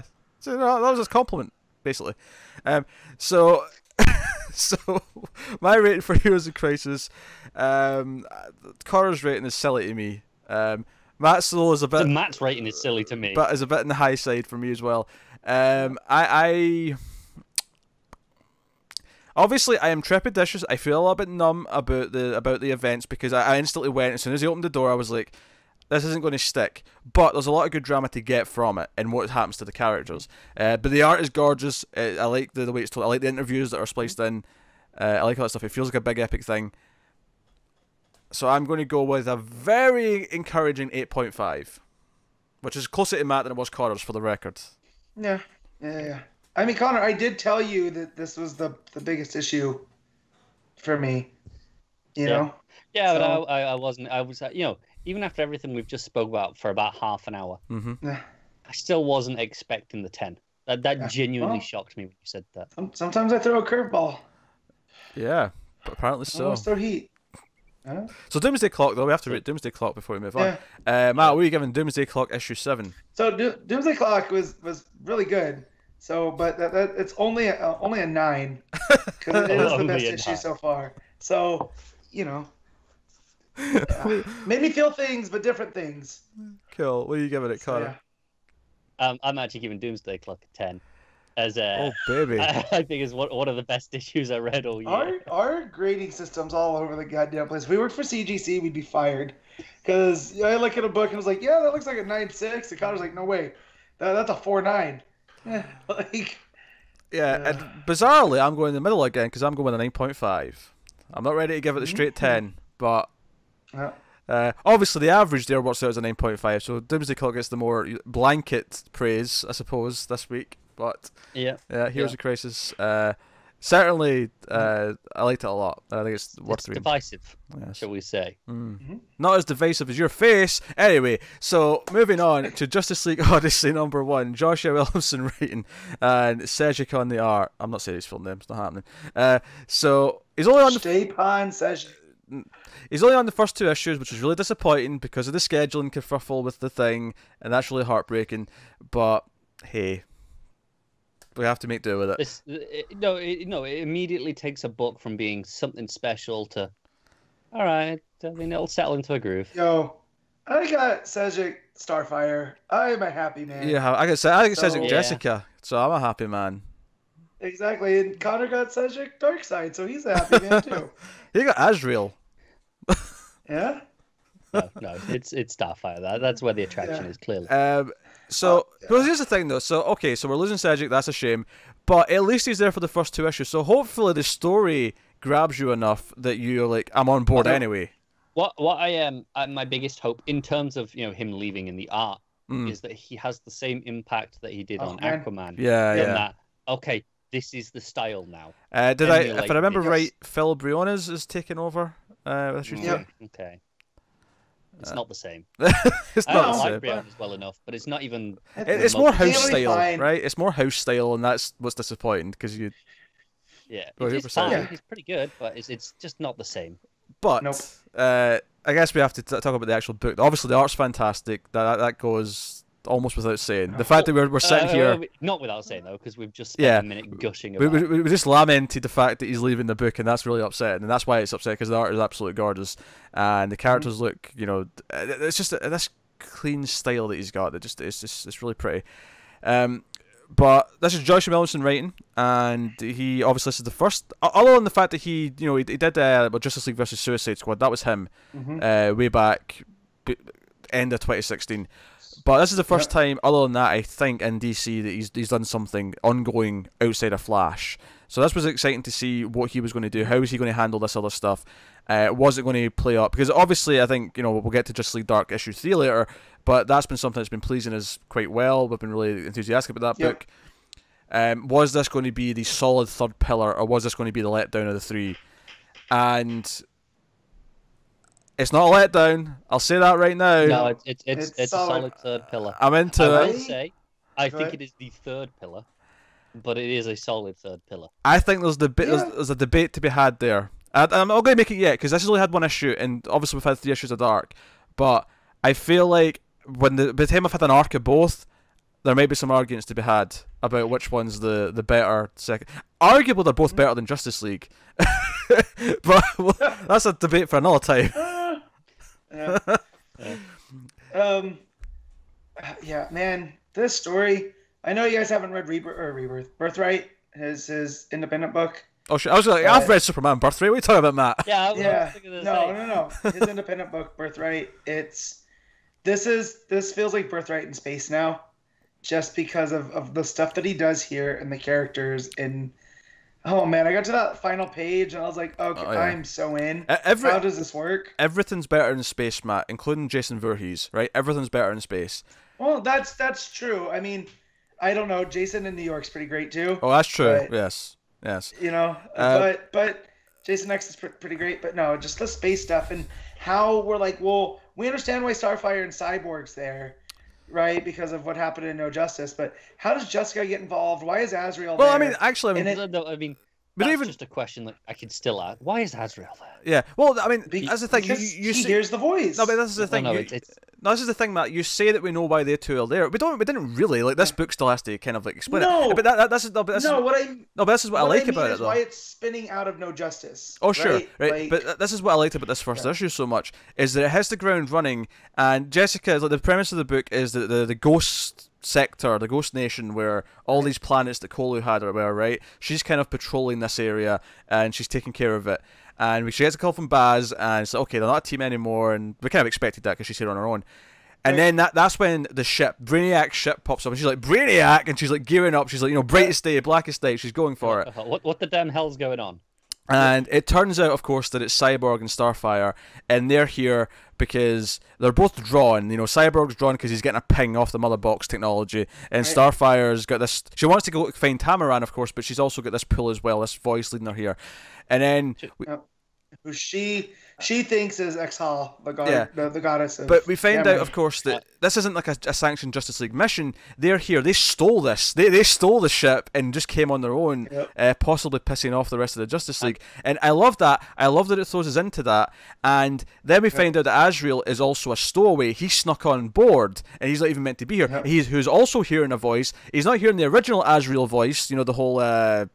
What did we call it? The Order of St. Dumas. Thank you. Yeah. But he's hearing this new voice, and it's like he's saying all these bad things, and he's kind of lying. Like, he's saying gear up because he's actually saying don't trust the Metal Man and Starfire. But he's like, nah, gear up, let's go. Yeah, the machine and the goddess, I think he calls them, and then that pays off later. So what I like about all this is that it throws us into the deep end. They're already on this mission. We learn through the action of the chaos, and Jessica's kind of our conduit because she doesn't understand why they're here. She's questioning things. There's a lot of fun to be had from that because she's like, you're under arrest. Like, I'm glad to see you, Cyborg, but you're under arrest. You're breaking the rules. Green Lantern Corps, blah, blah, blah. And your ass is mine. And that's all really fun, her interacting. I love the scene of Starfire rescuing Jess because she comes towards the ship not knowing that the radiation was going to just eat through her Green Lantern shield. Right. And she has to be saved. Yeah. It's a great panel where she's grabbed her. It's like a classic adventurer saving the damsel panel, but it's Starfire grabbing Jess. Really good stuff. But it really sets all four characters up as a group of like mismatched, like Firefly-esque. What is it, Connor? No, because Cyborg, he's just the taxi again. No, because no, I disagree with this. I'm going to say something bold here. He's getting the. If he wasn't hearing the voice and the ping, then I would agree with you because then that means they can only operate the ship because of the mother box. But no. He's there on his own volition. He makes a choice. They tell me that, but I'm going to say something bold here. This book might make me like Cyborg and Azrael more than I ever have before. This might make them matter. I mean, because I like their interaction. You recognize Starfire now. Shut up. I like their interaction in this. I liked Azrael's thing here, where he feels like he's got this purpose. And I feel like the reason why this is working for me more so than anything else is because it does feel like a team of C-listers. And I love Jess and I love Starfire, but they're definitely not Superman, Batman, and Wonder Woman, right? They're not that level. No. And they're not the next one of the Trinity. They're one more down. And they help that helps, of course, us get into the book because we like these two characters already, right? And we're intrigued by the premise. But I feel that this is like the classic example of okay, a couple of characters don't typically work. You put them on the team, and I know they've kind of tried that with Cyborg by putting them on Justice League. But he's had this thing where he's always been overshadowed, and he's always been the telephone pole, right? We've had those jokes like for years now at this point. Yeah. But here, it feels like both of these characters may actually get a chance to shine. They may actually get a chance to be an equal part of the team. And so far, I'm getting that vibe. I'm getting the vibe where it feels like an equal team of four, and then Darkseid's this weird wild card that's added on by the end. Okay, I'm not going to dispute anything you said, because I agree in terms of just good, because you'd be a fool. Where they fit in the story, I agree. But even in this, he's just so bland. Even Azrael, it's like, okay, he's got a new voice. There's something going on, right? There's something. Cyborg is just there. I don't care. He's the straight man. He's the pilot of the ship. Now I know how you guys feel when I go on a tangent about Duke. Because now Cyborg is Connor's Duke. But there's nothing like you have to have a pilot. Like, are you telling me you don't like Wash and Firefly? Are you telling me you don't like? No, but Wash has a personality. Cyborg's getting one. It's just coming. Exactly. No, I like it. I like that he feels of this pull, and that's why him and Corey are like old friends. I like that here. Like when she says that, when yeah. she has to zap him to basically initiate the overdrive to get them away from those space creatures, giant monsters. Like she's like, "I'm sorry, old friend." Yeah, and that was a good moment. Yeah, awesome. I don't know. Yeah. I wasn't feeling this apathy towards Cyborg in this issue. I really wasn't. Me neither. I like this whole team, and like Tynion really warmed me up to Azrael during that arc. I know you guys weren't big on that arc. It was one of the weaker arcs of the tech run, but it wasn't bad. Like, it was still. Jean-Paul, I like as a character, like because coming from like the other side, like he's done the whole Azrael Batman thing. And he's over that. Just to interject though, I did love the joke where Jess says, "Please tell me that's Batman under that armor." That was a funny line. Yeah, that's pretty great. Yeah. Oh dear. But yeah, and just like Sejic, there's that page where they're all four standing out on the alien world. Yeah. And it's just their posture says everything. Like it's like a new Fantastic Four almost. Almost like Jess looks worried out of her mind. You know. Azrael has no expression. Yeah. No, because he's Azrael. Yeah. But Joe, I like about the like all the monsters in this book, like those space dragon they look great. things. They look fantastic. Like, Joe, I love about the Jess stuff though. I love creature. That Jess feels independent now. She's doing her own beat. She feels really confident. But at the same time, when everything goes, because she's met with this ridiculous set of circumstances where there's a brainiac ship, and then there's a giant monster. Her shield gets eaten through, and then she's stuck with these because they end up like escaping from the monsters because of the Starfire cyborg thing, and then they crash land on one of the planets, and then she's like, "All right, you assholes, why are you here? Why are you ruining all this? What's going on?" Yep. And then they explain their pull like, yeah, and whatnot. She's like, yeah, so that's all cool, like your reasons, but I'm still gonna take you back to the Guardians, and they're gonna kill you. Yeah, you can't be in here. Like it's very much in Jessica's voice, and I appreciate that. Because I'm glad she's sticking around. Oh, me too. I'm glad she's feeling like an important part of this book. And also on top of that, the prologue scene where there was a Green Lantern trapped on the planet she was on because it was her home world was one of the planets that was taken by Kolu, and she tries to leave at the start of the issue. It's a few days before the events of the main bit, and one of the giant monsters kills her. But it's this idea of like she tries to escape, and you see the broken ring just kind of floating. Yep. And Connor's mic's not turned on. He muted it for a cough, and now he's making a point, and it's not happening. But I also like where Jess is like, she's talking to Simon, and she's like, can you send me a Kanjar Row or Despero? I'd even settle for Lobo. Like, she just wants something to do, and again, it's that connective tissue. Be careful what you wish for, because here's a lot to do now. Yeah.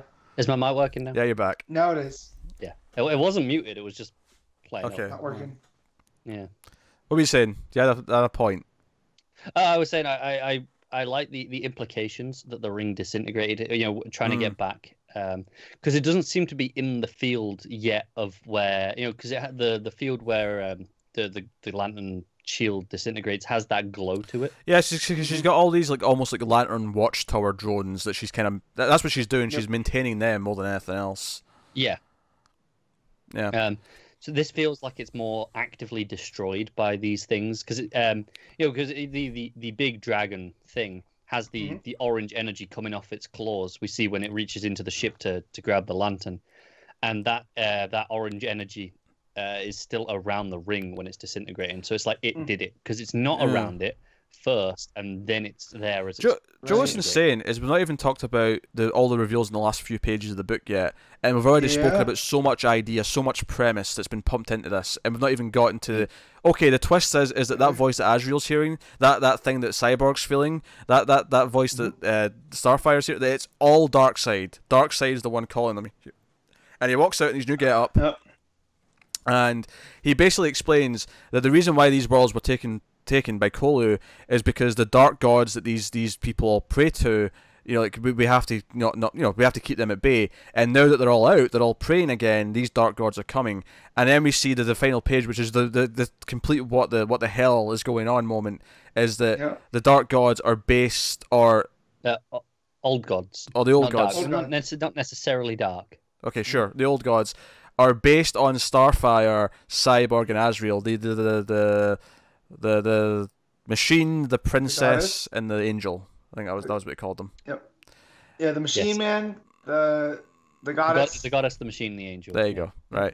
And I'm like, which I think is interesting as well that they're all clearly on different planets. These three worshipping scenes. Which begs the question: is there some sort of timey-wimey thing going on here, where these cultures in the past grew to worship them because they go back in time, and then this is the present day fallout of this, or what?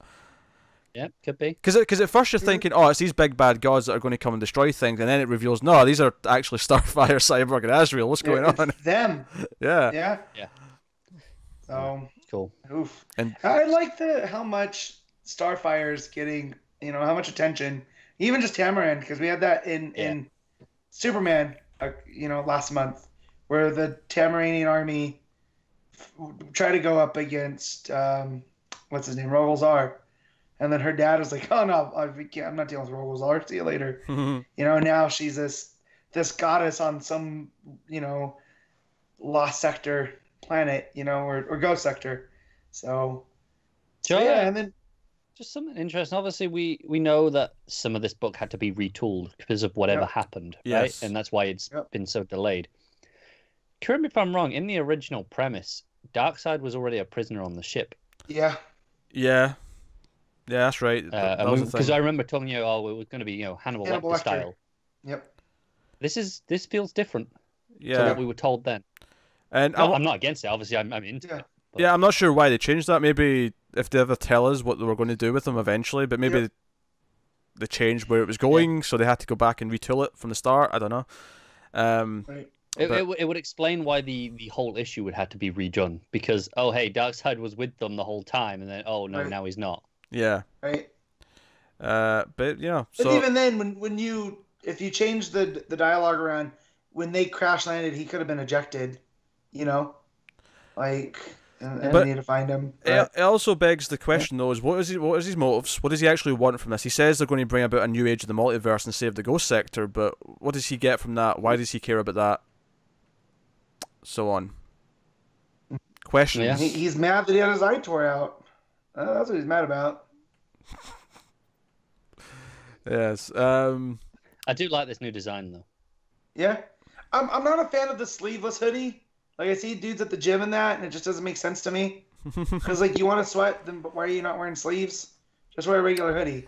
Yeah. When you are Darkseid, you dress how you want. It's because it's a silk hood. Yeah. It's style. It looks good. It's not about warm. It looks good with Sejic drawing it. We'll see how it looks when someone else is drawing it. It's true, yeah. But no, I loved the issue. I was actually so on board. I like the introduction. It started off small with Jess. It got bigger. It turned into this insane action issue, and then dropped all of this concept stuff at the end, where it's like, shit, okay, we're doing crazy things. Yeah, I'm into it. Yeah. So. Yep, a whole lot of fun. All right, worth the wait. Let's rate it. Matt, what are you giving it? Oh, this is a 9.5. Oh, I'm giving out the high ratings. Well, yeah, we're rating high this week. Matt's in a good mood this week. Yeah. This was a good week for comics. Oh, it was a great week for comics. Carl, what are you giving it? 8.5, which I still think is a very reasonable score. I'm going to go with a 9. Which again was in between the two of you. Stop picking numbers on either side of me, you bastards. No. Stop making me go first. I keep being this median. Alright. So that's Justice League Odyssey. That will take us on to... Well, that's the triple main event now. We get some regular books now. Detective Comics 989. James... Regular books. Yes. James Robinson and Stephen Segovia in this. My thoughts on this one are pretty similar to the last issue, where I'm enjoying the story well enough, but the dialogue for Batman still feels off in a lot of places. Clunky, and I'm not following the story. There's a lot of twisty-turny elements, and I got lost. And then the character shows up at the end, which is spoiled by the cover. Yeah, so it's like... Basically, the guy, the victim from last issue, where Batman found that room of like weapons and plans. Yeah. It turns out he's this guy where when there's like a terrorist or a villain who wants to do like a master plan, but they're too dumb to think of one themselves, they hire him to come up with the plan, and then they enact it. But basically, everything, like there was 2 fireflies, Tweedledee Tweed, Tweedledum, 2 bullets, 2 possible killers.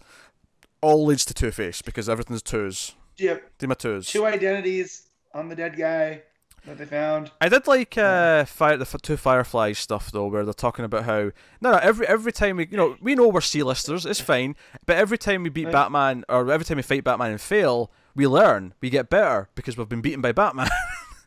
Yeah, I really like the Fireflies. And I love the intimation of the Lady Firefly is like, wow, so you must know a lot. So I liked when Firefly was going through the rungs, the tiers. So at the top you got Joker, Riddler, obviously, Bane sometimes, Poison Ivy when she's bad, Mr. Freeze, maybe Scarecrow, maybe. Yeah. Black Mask, maybe. Yeah. Yeah, that was cracking me up. Sometimes it was such Penguin's in the next rung down. It was such a meta conversation because this is like a group. This is what we do. This is us as nerds sitting talking about. Okay, who's the A-list Batman villains? Who's the B-list? Because he even talks about our boss, and he throws our boss in the first with Joker and Riddler, and then so and then at the end you got and then there's me. Kill him off, Kite Man, 10-eyed man. Kite Man. Get a reference. That was nice. So that stuff's fun. Batman's dialogue, I say, is a bit iffy. Here or there. Sassy Alfred's usually fun though. I can't fault that too much. And the art's not bad by any means. No. Nice style. I really like the colours. I think the flames really pop, and it makes some great shadows to play off them. Yeah, I will say. Oh, there we go. Go ahead. I was going to say that. My only concern going forward is that everything I've been liking about it's got nothing to do with Two-Face, and now Two-Face is probably going to be the focus of the arc. So we'll see how that goes. But yeah.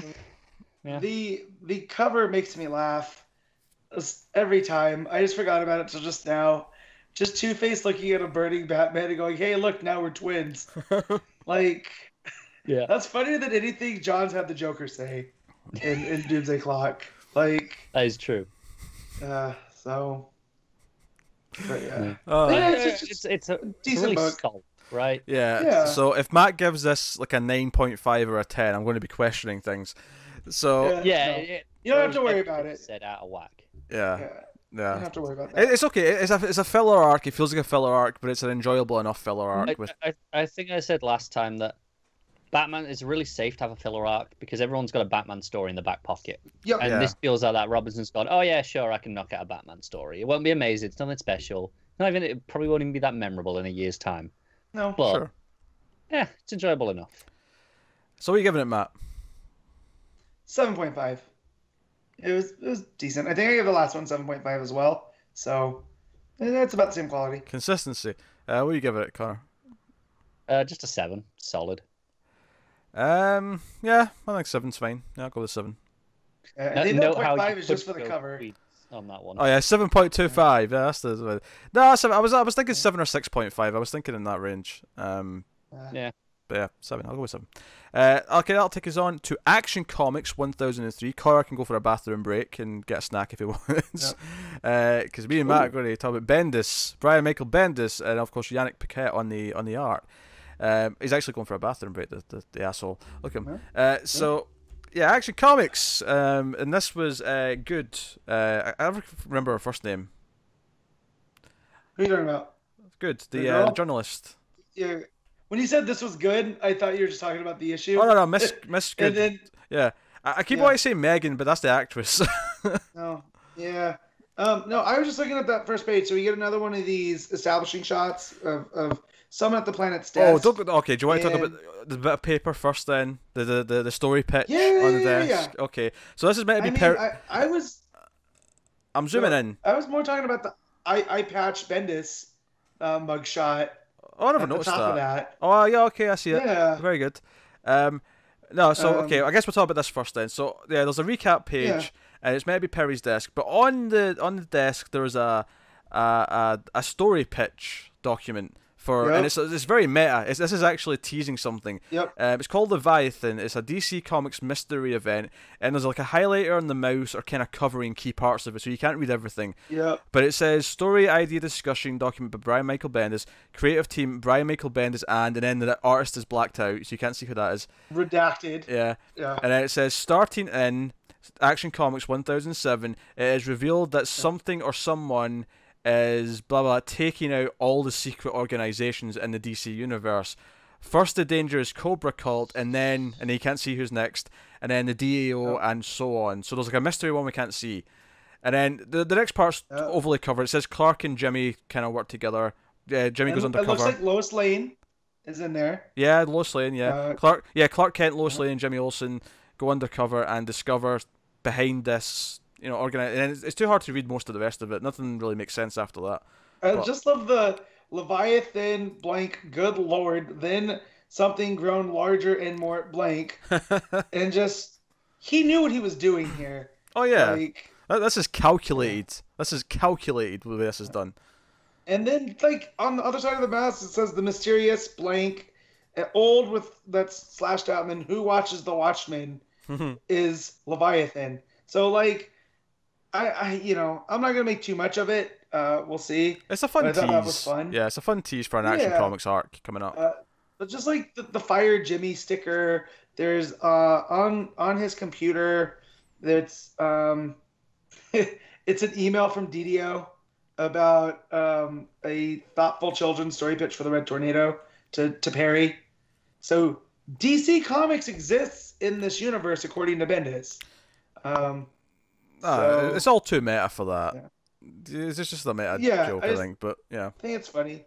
Yeah. But yeah. So we see Good. She goes to this dive bar, and she buys something important. Because it's talked about in hushes and whispers, and like we don't say that word here. We don't say his name. It's continuing the invisible mafia stuff. Yeah, because later on, because obviously at the end of the book, she starts to say kryptonite, and the other woman snaps at her. You can't say that. He listens for that word, and sure enough, Superman shows up like seconds later. So it's really fun because it's kind of like almost like a military state, with a dictator or whatever, and you have like people like hiding, but this kind of turns it on its head because it's villains hiding from the good character who can hear them. Because normally it's like it reminds me. Yeah. No, it just reminds me of how they don't say Voldemort in Harry Potter just because his name has power. Oh sure, I can see that. So I was thinking more like if you think of like Nazi Germany when like no one can say anything bad about the Nazis because the SS will come and get you. Right. It's kind of like that, but it's flipping it on its head because it's like people whispering and they don't want Superman to come and get them. It's the bad guys. I have a question. Yeah. Does Superman show up? If there's a bunch of kids going, oh yeah, no, who'd win, Batman versus Superman? And the kid goes, yeah, but Batman will have kryptonite. Oh look, Superman's there. He shows him up and hangs that kid up on the basketball hoop and says, get down now. Call Batman. I presume he will hover from above and listen to more of the conversation and then understand that they were just having a stupid... Man, that sounds like way too much effort because I guarantee you that is happening a lot every day. You don't read it. Stop picking holes in it, Car. Shut up, you ginger face. Right. Sorry. Just had to. So what I like about this issue is that it has this thing where Good obviously has it in her purse and she comes to the Daily Planet and... The whole thing happens is that Clark collapses because he's feeling the kryptonite effects, and no one knows why. They all think he's collapsing and he's sick, and even she doesn't know that it's her that's doing it with the kryptonite. And I really like that premise that he's collapsing and he's in pain. It's like he's having a heart attack almost, and everyone's like, "Oh, someone get an ambulance! Clark's fainting! Like he's in pain." But as soon as she leaves the building, she's fine.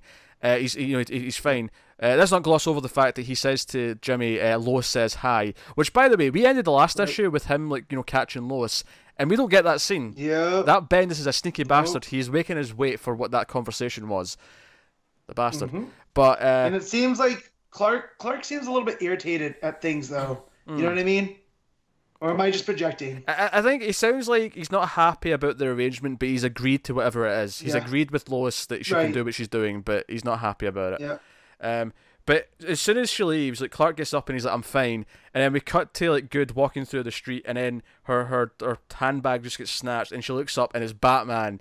And she's like, Batman? And he's like, why do you have this? And she's like, how did you know? Like, I bought it, like, last night. How did you possibly know I had kryptonite? And she has a little exchange with him where she's saying, he says, you've got a weapon of mass destruction, and she says, technically it's stopping a weapon of mass destruction, and he's like, I'm Batman, that's a good point, that's how I think. Good point. Yeah, but, I just love the way Gleason draws his postures. He's like, okay, I'll give you that one. Yeah, but then he grapples away with it, and she's like, can I keep that? And he's like, no, you're not keeping it. It's kryptonite. I'm looking out for my buddy Superman. And I love how she's left standing there like, Batman just mugged me.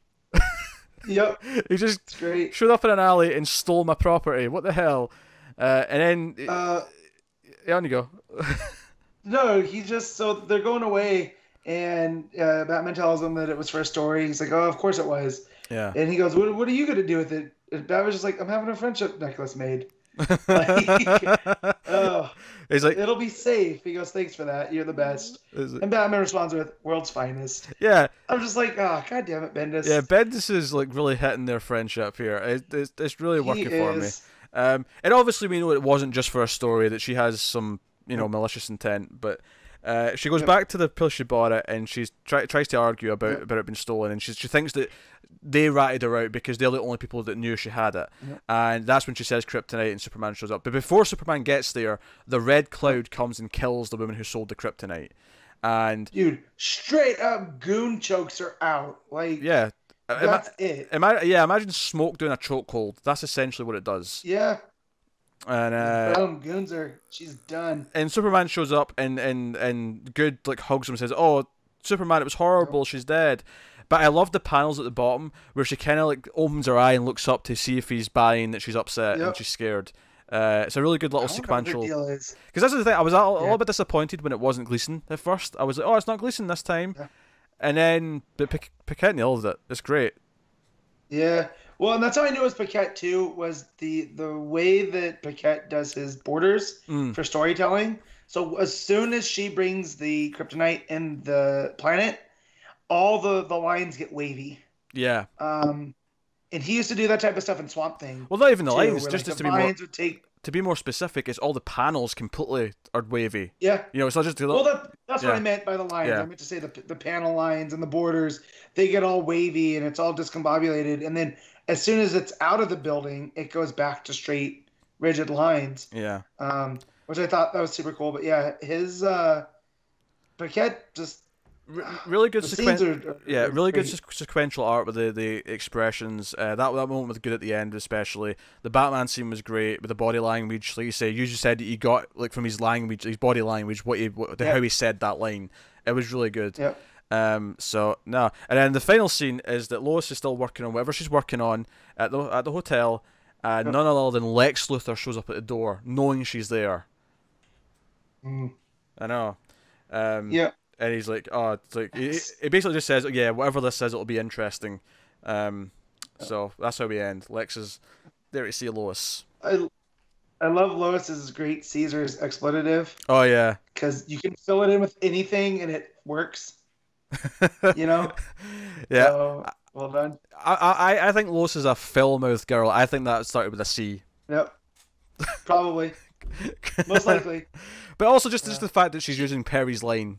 But she's making it worse. This is fun. If they ever did a storyline where Perry retires and she takes over, and now she has to deal with Clark dumping out on her to go do Superman stuff, I think that could be a lot of fun because she knows, and now she has to cover for him doubly as boss and, I'm really enjoying Superman.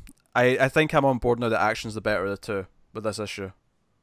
Good. Yeah, welcome to the good side. Yes. It's been my favorite, and usually that had probably to do with Gleason and the different tone of the book. Like, this is the Metropolis stuff. This is what I've been wanting. It's a Daily Planet book. I think this, out of the Superman in Action issues, or even the Man of Steel issues, I think out of all of Bendis' Superman, this is my favourite issue he's done so far, I think. Makes sense. I really like the last issue. I thought the last issue was a lot Oh, they've of all fun. been good. Yeah, I mean, both Superman in Action have been solid. Superman, I'm enjoying Superman, but it's more of that, big threat stuff. Yeah. This is still small Metropolis. I like him calling in Batman to deal with the kryptonite. Yeah, it's great. It just makes sense. She's not going to question. Yeah. Batman just knows. I just love that he can't do it, and I love that there's no setup for it. It cuts to Batman. He's there. He's called in Bruce to take care of the kryptonite. And it could have been, it could have been Wonder Woman, it could have been, Flash, whatever. It could have been any of them, but Batman, again, you got that best friend kind of thing going between them, and that's really delightful. So, no, super good. If he doesn't make a friendship necklace, I'm gonna be a little upset. Yeah, I want a kryptonite friendship necklace with a bat symbol. Yeah. No, the Superman Batman symbol, because they're combined. Yep. Yes. All right. Yeah. All right. What are you giving it, Matt? Let's rate it. Really good. Oh, this is a 9. I'm thoroughly enjoying this book. I agree with the 9 out of 10. I'm going over it like a cat, and that's why I'm if you're on the video, I'm in a really funny position right now. But yeah, 9 out of 10 for me too. That will take us on to The Flash, issue 55. Joshua Williamson writing. Scott Kolins is back on art for the book this issue. Classic Flash artist. Feels like a Flash book. Feels like a Flash book. And Joe, it's funny, like we said, this was a good beat for comics, and it's one thing when you've got all these big main event books, but then you have some of the ongoing runs just firing on all cylinders that, like, I think this one was. At least I feel it was. Yep. Yeah, no, I really enjoyed it. I was dubious at first. Here comes Connor with his negative opinion. He's going to tear it apart. No, I thought it was pretty good. Yeah, I don't think I loved it as much as you did by the sounds of it, but I thought it was pretty good.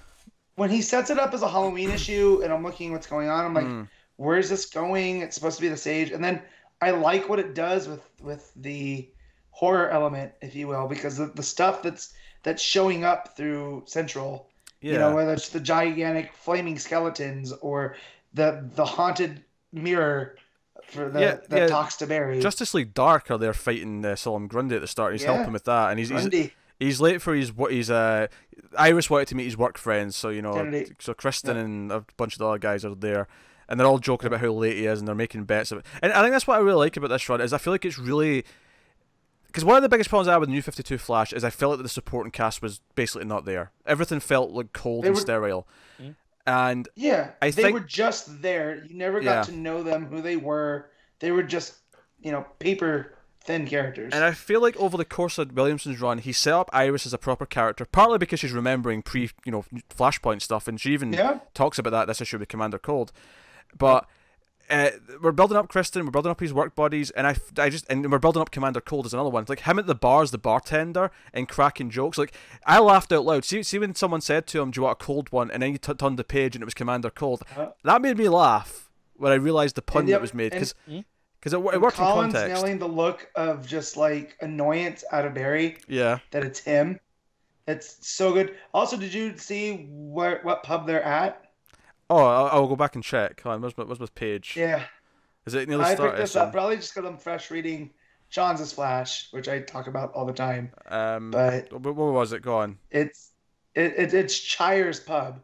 So you remember Frank Chire, who was one of the police characters during John's Flash run? He was the older guy. He ends up taking care of the baby. Yes. Spoiler alert. Weather Wizards. Yeah.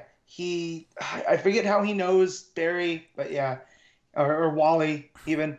So it's good that even though if he's not going to show up, it's cool that there's that, he's this retired cop that owns this cop bar. Yeah. Oh, that's why I was looking for the sign outside the bar. It's on his shirt. That's where you were saying that. It's on the back. Yeah, I was doing the same. I'm looking for it. Going, where did you see this? Yeah, it's on Cold's because shirt. I'm seeing it's on the back because the front of the shirt says CB, and you're like, what Cold? What's that? CP. CP, yeah.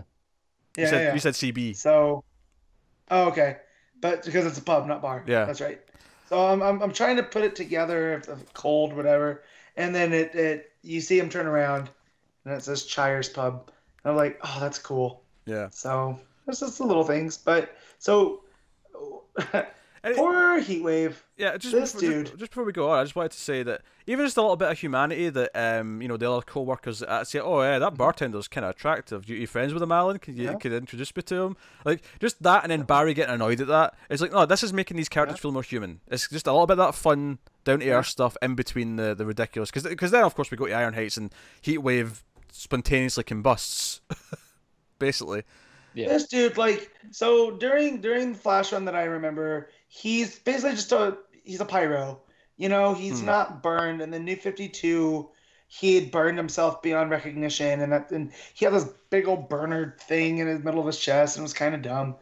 And here he still has that burned look, and so he goes to get into a cell, and he's been trying to get help for his pyromania, and it looks like it's kind of working, and then he just spontaneously combusts. And I'm just like, dude, Mick can't catch a break. Yeah, like this poor guy. And all of this is obviously the mystery of the Sage Force, which Barry eventually kind of sussed out, because obviously all these weird things are happening, giant monsters, and obviously you mentioned when he sees something and then it turns out to be nothing. I like that he has a code word for Iris, so Iris knows that it's Flash business. Like he's making an excuse. So he's like, oh, Clark and Lois have got this thing. I'll have a thing with Iris. Yeah. But he goes into the bathroom and he sees like this dead Wally West like monster in the mirror. And he's like, yeah, and I took this as he feels guilty for sending him off to Sanctuary. Yeah.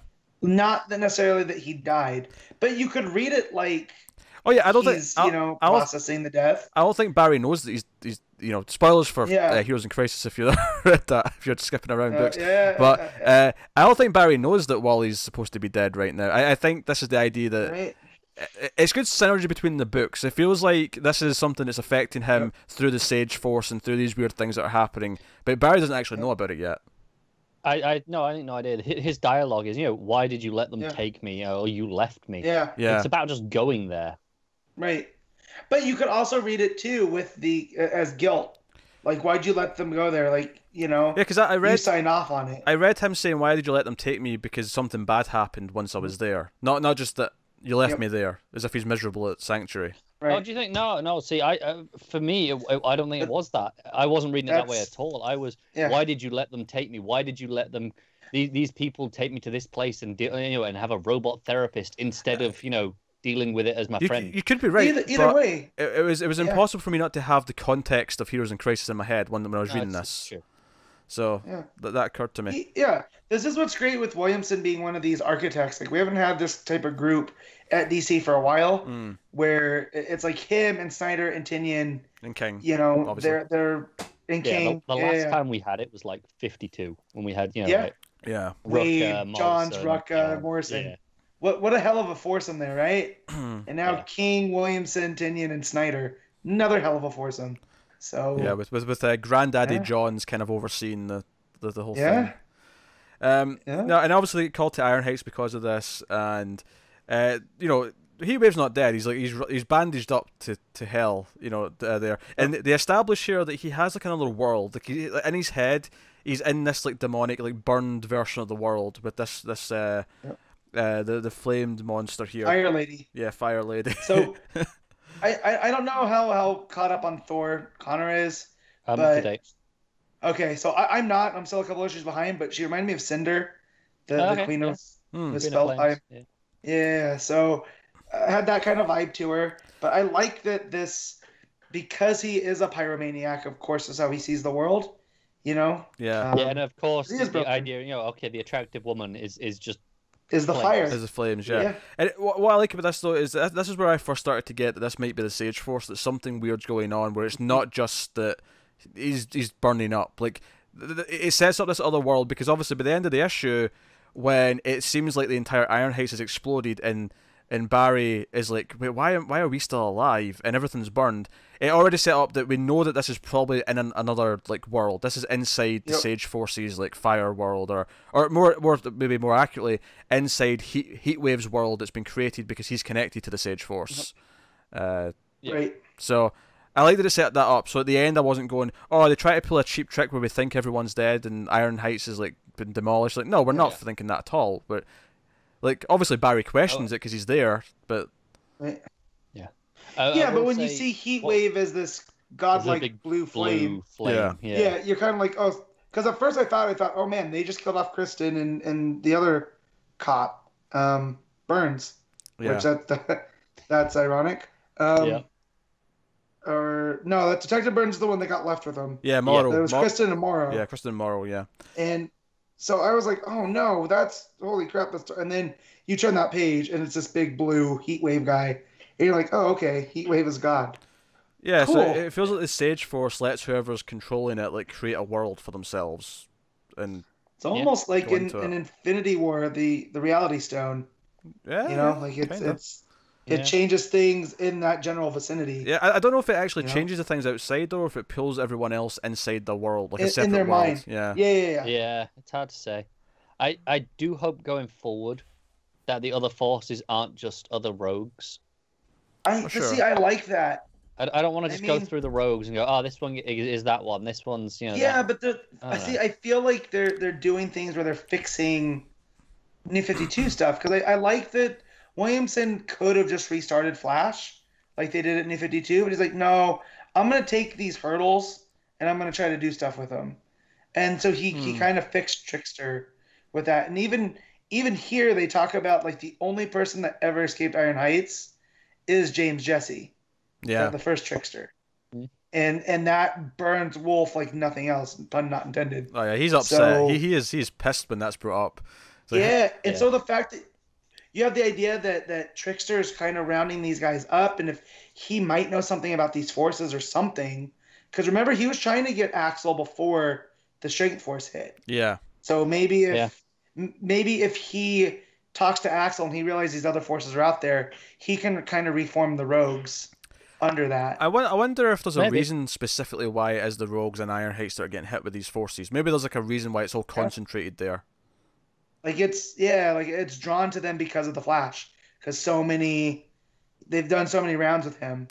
Yeah, like this maybe is what the whole Force Quest is about. Yeah, maybe it's like they're attracted because of all the Speed Force energy. So all the forces kind of collide together, and that's why they're all kind of congregating. Because I do know, and spoilers if people don't want to know, they're gonna address the Strength Force in the new user, and that was in the solicits, and down the line. So it's something that's here to stay, which I like, but I don't think it'll always be the Rogues unless that's how they manifest first through a Rogue.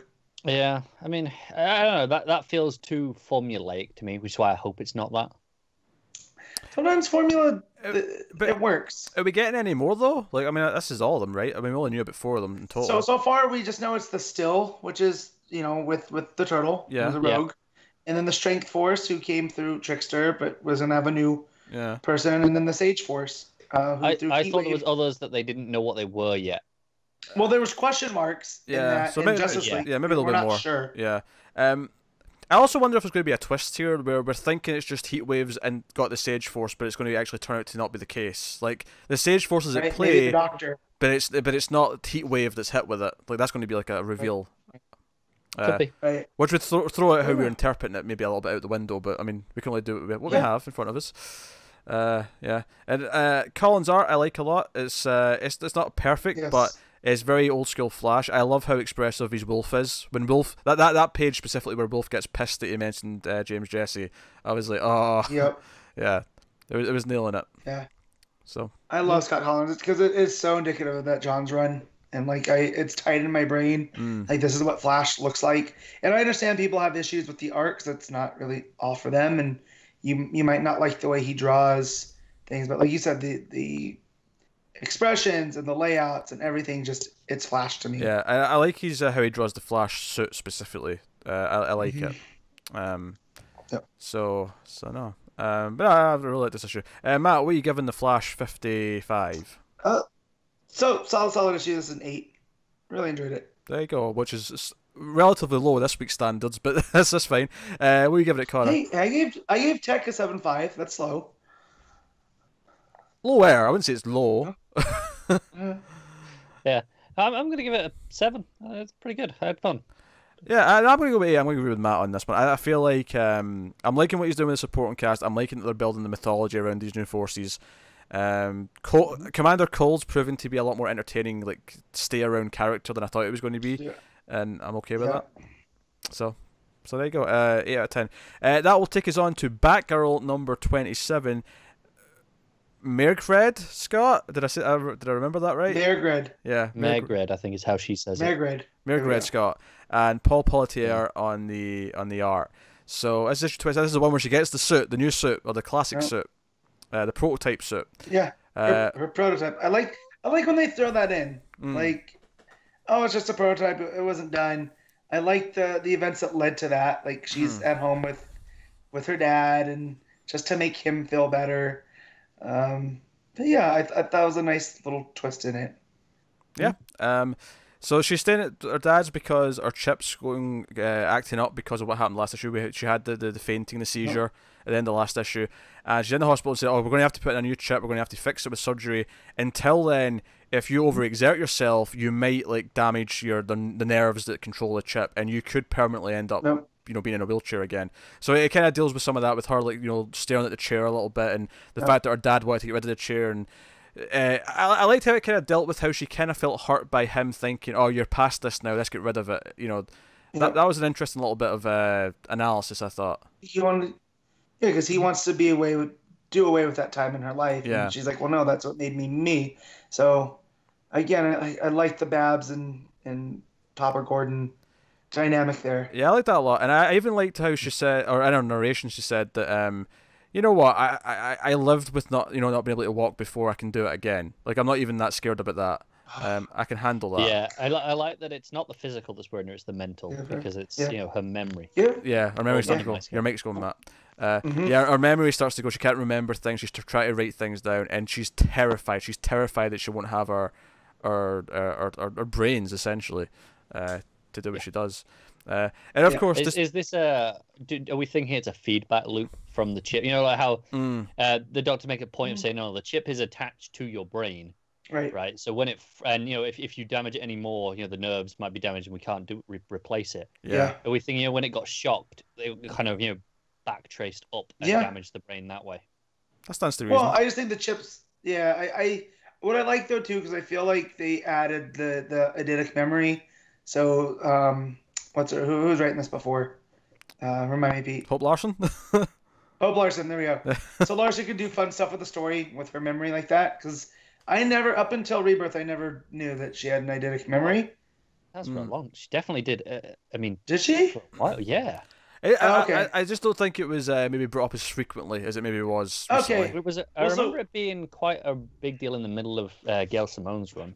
Yeah. Okay. She played with it for a bit. Okay. Well, either way, I feel like Scott going after that and taking that tool away to create the conflict, because she can't remember, like, she's talking about the muscles in her hands, and now she just memorized them yesterday, and now she can't remember them.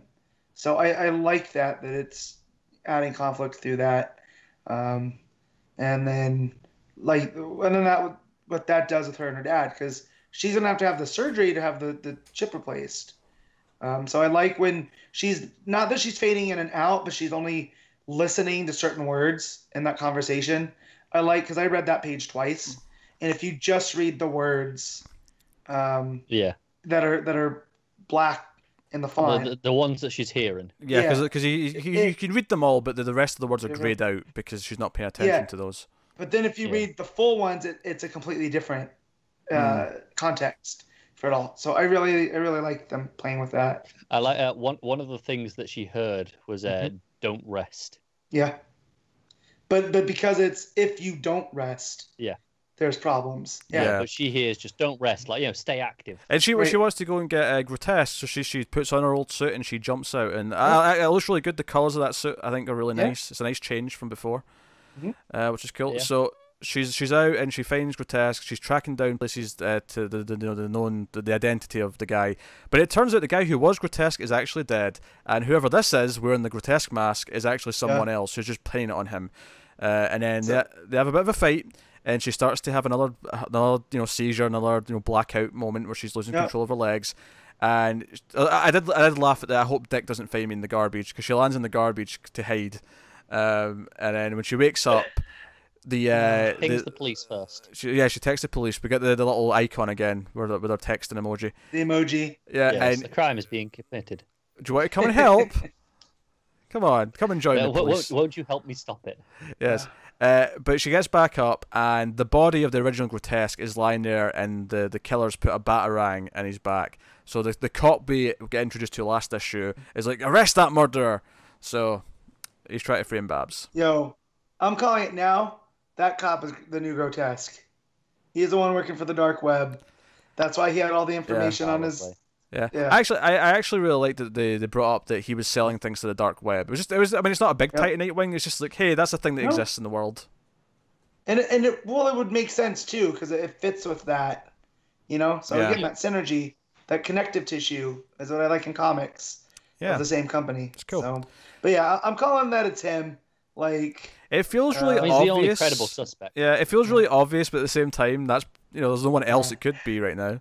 So no, and it reminded me of the Who is Thor when it became, the girl, and I was swearing up and down it was another character because there's no way it's that obvious, and then it ended up being that obvious. So now I just look at the obvious and go, oh, it's him. So if it's not, I'm gonna go, well, I got worked again. Yeah. So it happens when you overthink things. So yeah. How are we feeling about the run? This is now like obviously we had the part of issue 25, but then this is the second full issue. How are you feeling about Scott's run? I'm enjoying it. I like it. I like this issue more. I think it's a bit tighter. It knows what it's doing a bit more, I think, in this issue. But I'm down. Yeah, I liked it as well. I like her voice for Babs, how she interacts with her dad.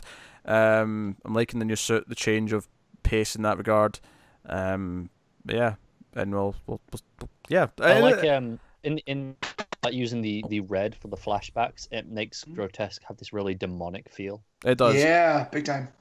Yeah, I mean the ending's fine. I mean I'm not really fussed about people think she's a murderer, whatever. It's fine. Yeah, we've been there. She'll get out of it. Yeah, like, that happens to Batman like twice a week. Like, sure. Batgirl like at least once a year. Yeah. So that actual plot like reveal at the end isn't like a big deal to me, but like I'm enjoying the everything else about the book, and that's what's making it work. So no, cool. So what are you giving it, Matt? What are you rating Batgirl? This is an 8. Another solid issue. There you go, Connor. Yeah, I happen to agree on that one with an 8. I shall also agree with an 8 on this issue. So. There we go. Most consistent we've been all night. Trio, yes. I can't match. That will take us on to Justice League Dark number 3. James Tynion the fourth, and Alvaro Martinez, of course, on the art. The Upside Down Man is here. Oh yeah. I love this concept. He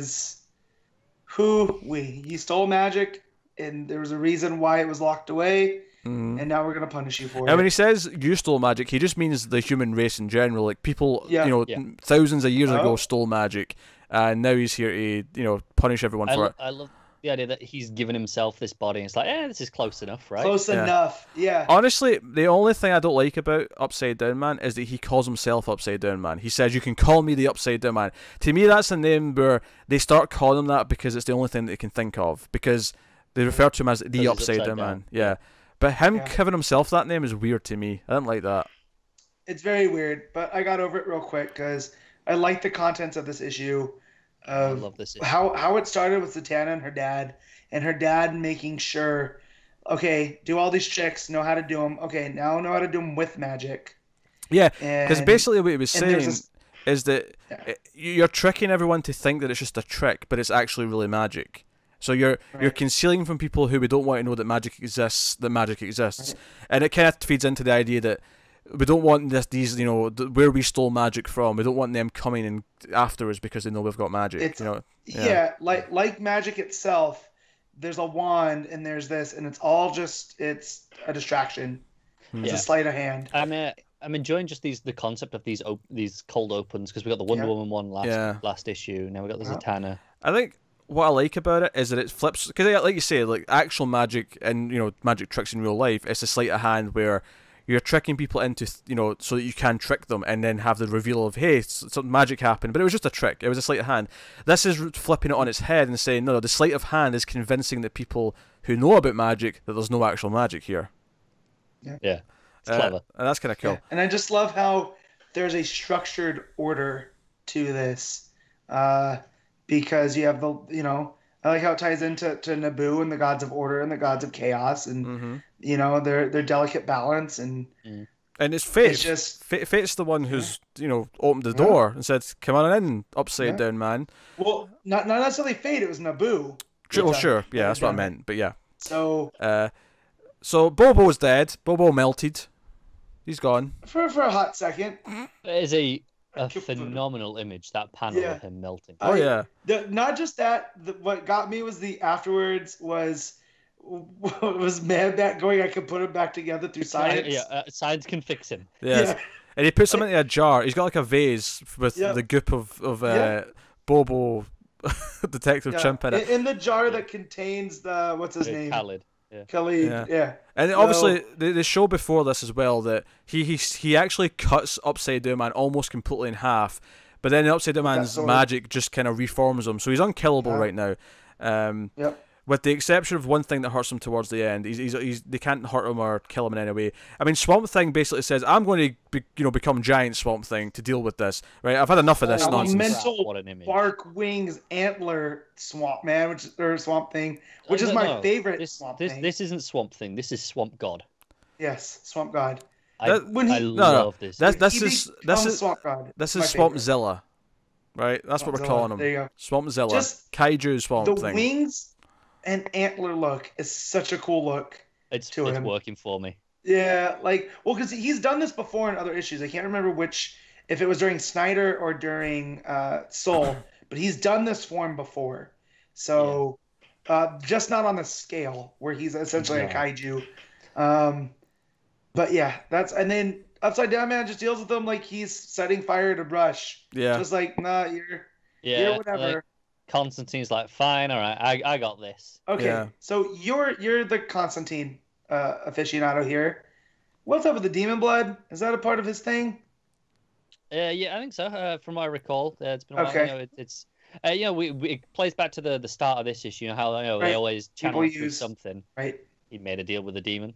Okay. Yeah. So and I like how Upside Down Man tries to extract it from him. Yeah, because he's actually he's floating like he's like a possessed character in a possession movie, and the blood's coming out of him. And then so we had Detective Chimp get melted, we had Swamp Thing get heat waved, and then we had Constantine getting like blood extracted from all of his orifices. You just see blood flowing out of him.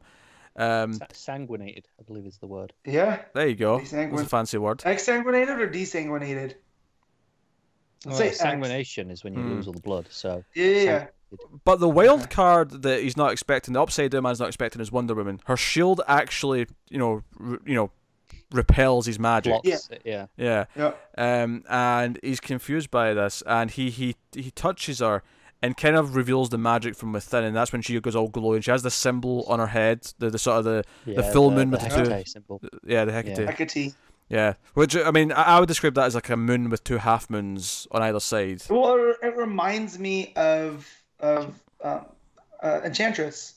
Her. Yeah. On her, it reminds me of that, and I wonder if they're connected. It could be actually. But he's like, oh, that actually hurts me. Oh, this is interesting now. So he retreats, but he's like, okay, this is going to be more interesting than I thought.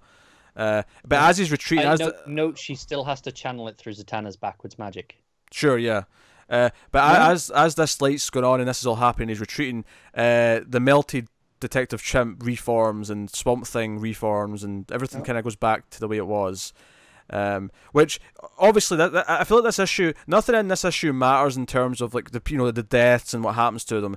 But the whole point of this is to show that how powerful he is, and that this is what might happen when he comes back, and he comes back full force. It's and to him it's just, this is interesting now. Yeah. All right, let's see what you got. It's the threat now. Well, because he is the darkness, and it's kind of reminding me of Phantoms, that really terrible Ben Affleck movie. Oh God, yeah. Yeah, if you've seen it, you know what I'm talking about, where it's this creature that had believed it was the great darkness for years and years and years, and it might have been at one point, but it's definitely believing it now. So, yeah, just the way that he talks about it and whatnot, it's really good. Yeah. No, it was a great issue. It's very focused. It's just this one big fight. All in the opening flashback. It's this one big fight. Yep. And just discovering how powerful he is, what he can do. He flat out kills like 3 members of the team, but it gets reversed when he leaves. Atmosphere to it all, though. Yeah. Yeah. But there's also that tease about Zatara that now was when he's going after Zatanna, is he just telling her this to affect him, or does he really have Zatara in prison and he's trying to command him backwards? Yeah. That's what he says. He says over and over again, he's screaming, release me backwards, or whatever the exact phrase is. Right. Yeah. And that really hit. Do you know what's funny? Because I'm not a big magic guy, but I think when it works for me is when it's the idea that there's this rules. It's not all rules, but it's when you make it more of a horror thing, and it's the idea of this force of nature, this foreboding presence that's unstoppable, and that's what he's doing right now with the Upside Down Man, and I'm really liking that. Yeah. And they even refer themselves, whatever these creatures are, we are the horror, and then it just adds that whole Lovecraftian element to it too, because we can't perceive their forms. This is the closest thing. When he makes the Upside Down Man, it's because this is you can comprehend this. Exactly. So I like all that. And I want to give a shout out to the art, because the art's like that giant something page. The double page spread of Constantine doing his thing with all the magic sigils thing. Yeah, I mean, he suddenly becomes Doctor Strange. If this wasn't a week, if this wasn't a week with Frank, Doomsday Clock, Frank, and Mann's Sejic, Heroes in Crisis, and Sejic, Odyssey, then this would be in the running for Art of the Week. Unfortunately, this week it's going to be like 3rd or 4th place at best. But when this is like, okay, this is probably 4th. Yeah, that's a hell of a week, because it is fantastic. So really good issue again. So I'll just to keep us moving, and we'll wrap this one up here. But so what are you rating it, Matt? 8.5. It's really, really good. Connor? I'm going high. I'm going 9.5 because I love it. It's so working for me. I'm going with Matt. 8.5. 8.5. Good. I had to think about it, but 8.5. Real good. So who's just to think we have 3 good Justice League books now? It's insane. But yeah.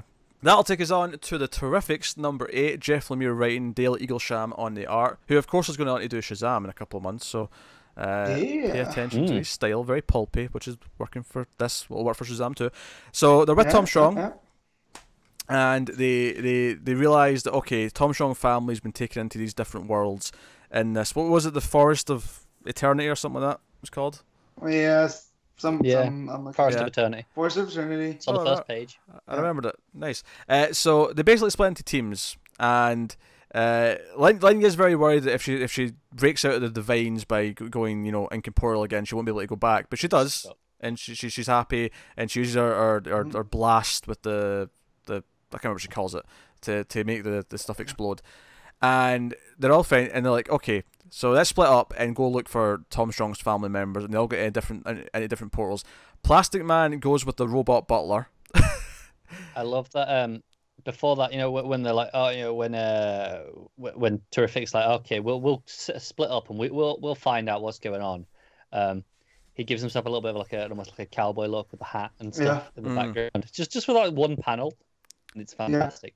Yeah, it's really nice. Technical faults happen, people. But yes, so they go to all different portals, they split up, and Plastic Man's with the robot butler, and they're trying to save, I think it's the assistant they're trying to save. And the gorilla.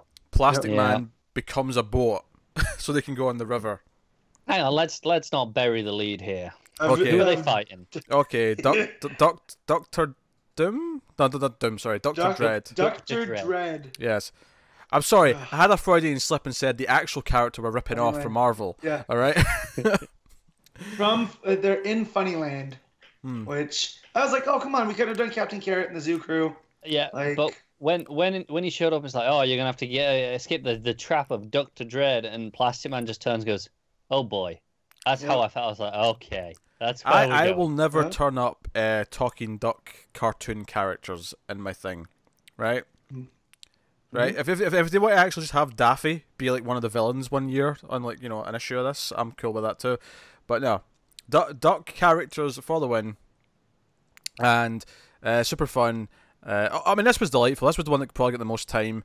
Linya and Rex go off together as well, and they of course encounter what looks like his daughter, Rex's daughter. Yeah. They go to the Aztec.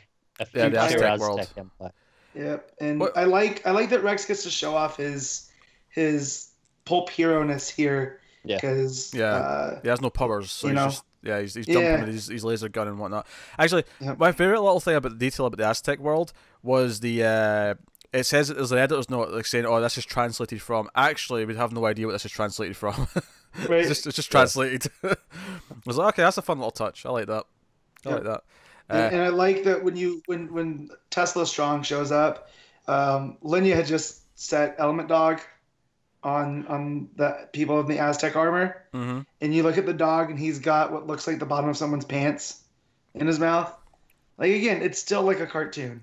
Like, it's this is delightful. fantastic. It's funny. In a week like this, where there's so many of these big, high concept things, this is just like a really fun. Like, even the fact that we're in a forest where it has portals to different worlds, and it's all these different wacky places we can go. There's a duck villain. There's an Aztec mech, because there's literally mech suits in this Aztec world. There's like drivers in these like mechs, these Aztec things. Yep. It's super fun. Azmecs, if you will. Azmecs, they're very good. Terrifics with Tom Strong, and they go to what appears to be because Terrific thinks that he's went back to his world. I don't believe that for a second. Sure, there's a Batman here, there's a Gotham City, and there's a bat symbol, and a bat signal rather, but this is something different. I think it's more interesting if it is our world, though. It looked too, I don't know. It was like it was intentionally more pulpy looking than the main world. If that makes sense. It does. No, it does. So, but Swamp Thing's also there because that's the reveal that we get. That's true. Yeah. So, I mean, I don't know. I mean, it could still be Pulp Batman. Yeah. Because I was expecting the final reveal to be before we got to the end that we'd see the Batman, but it wouldn't be our Batman. It would be like pulpy, like 40s Batman or something like that. Like Batman with a gun from the Brian Azzarello stuff. Oh yeah, sure. You know. Swamp Thing does look normal, admittedly, but I mean, it may not be our Swamp Thing. Maybe Swamp Thing always looks the same, I guess. Yeah. Why not? Yeah, he looks like Zach Wilde still. Yeah. Yeah. So whatevs. I don't have a whole lot to analyze or anything like that. It's just a really fun book. It is fun, isn't it? It's just really straightforward blast. You've got Plastic Man making himself a gun so that the robot, Newman, I believe he was called, can shoot a bomb out of his mouth, and then he turns into a boat to chase a gorilla strapped to a log down a waterfall. Yes, that is an accurate to be description. saved by Warren Strong, who's a rabbit version of Tom Strong. Yeah, with a helicopter. Yeah. Yes, that accurately describes that. I would actually just add on one detail that the bomb that the gun version of Plastic Man's firing is the classic black bomb with the fuse. It's not like it's some realistic looking bomb. This is your Mario bomb. Yeah. Ba-bomb. Ba-bomb. Yeah. Exactly. It's delightful. It's delightful. I have nothing more to add, but it's delightful and fun. Yeah, it was fun. This is what I signed on for in this one. Like. Yeah. And they're all they can separate, which is cool, because it can change the way the stories are being told. Yeah, actually, one small moment I liked is Tom Strong calls them the Terrifics, and then Mr. Terrific's like, "Wait, who called us that?" He's like, "Oh, the girl called you that," and he's like, "Huh." Right. Yeah. It's spreading. She's really growing on me. I like this thing. Yeah. It's not just because I thought she was Phantom Girl from Legion. And obviously, it sets up the idea, of course, that they're not bound together anymore, but Tom Strong says, "Oh, you're kind of like a family yourselves together." Yeah, because they're kind of sharing stories and whatnot. I mean, so it's setting up the idea that they might choose to stay together, which we knew was eventually going to happen. But it's nice to kind of get the seeds of that kind of planted. So it's good. It's actually interesting that it's taken as long as this. Yeah, we're 8 issues in, and now we're thinking about that. Yeah, I know we had 12 issues like in the can when we started. Did Lemire, but we'll see. What he's got beyond that now. We haven't solicited past 12 yet, have we? No, I think the last one solicited was. I think because that's the one that's like skipping the last week in December to the start of January. I think that was like issue 11 or 12, whatever it's at. Right. Okay. So just to check that that's not going to end up the final issue, because it could. I think out of all the new age books, that's the one that's more likely to continue, be it past its No, I agree. But if Lemire's like, he said 12 wishes to can. If that was all he wanted to do, which is possible. Right. Hopefully not. We'll I can see. I can see many an adventure with this team. Yeah. So yeah, I'm hoping. Even not. if they're just like miniseries, like yeah, like we doing with Black Hammer, because every time I read into this, I want to get back into Black Hammer. It's so good. Do it. Yeah. He's doing. He's the current mini. There's the main one ongoing, right. And then you have the current mini that he's doing is his take on the Legion. Oh god damn it! Why? Yeah. Why'd you tell me that? To make you buy it. Wait, Legion or the Legion of Superheroes? Legion of Superheroes. Okay. All right, that's great. That's great. Terrifics. Matt, what are you giving it? 8. Still, really a lot of fun. I like Eagleham's art a lot. What do you give it, Connor? Yeah, 7.5. It's fun. I'll go with it. I'm always delighted to read this, and obviously it's quite far down the list in a week like this, where there's like so much big shit happening. But no, delightful, absolutely delightful. All right, that'll take us on to Titans number 26. So Connor gets a little break because he didn't read this one. Now we're double shipping Titans, and we see. I was going to catch up, but not this week. Sure, yeah. Sorry.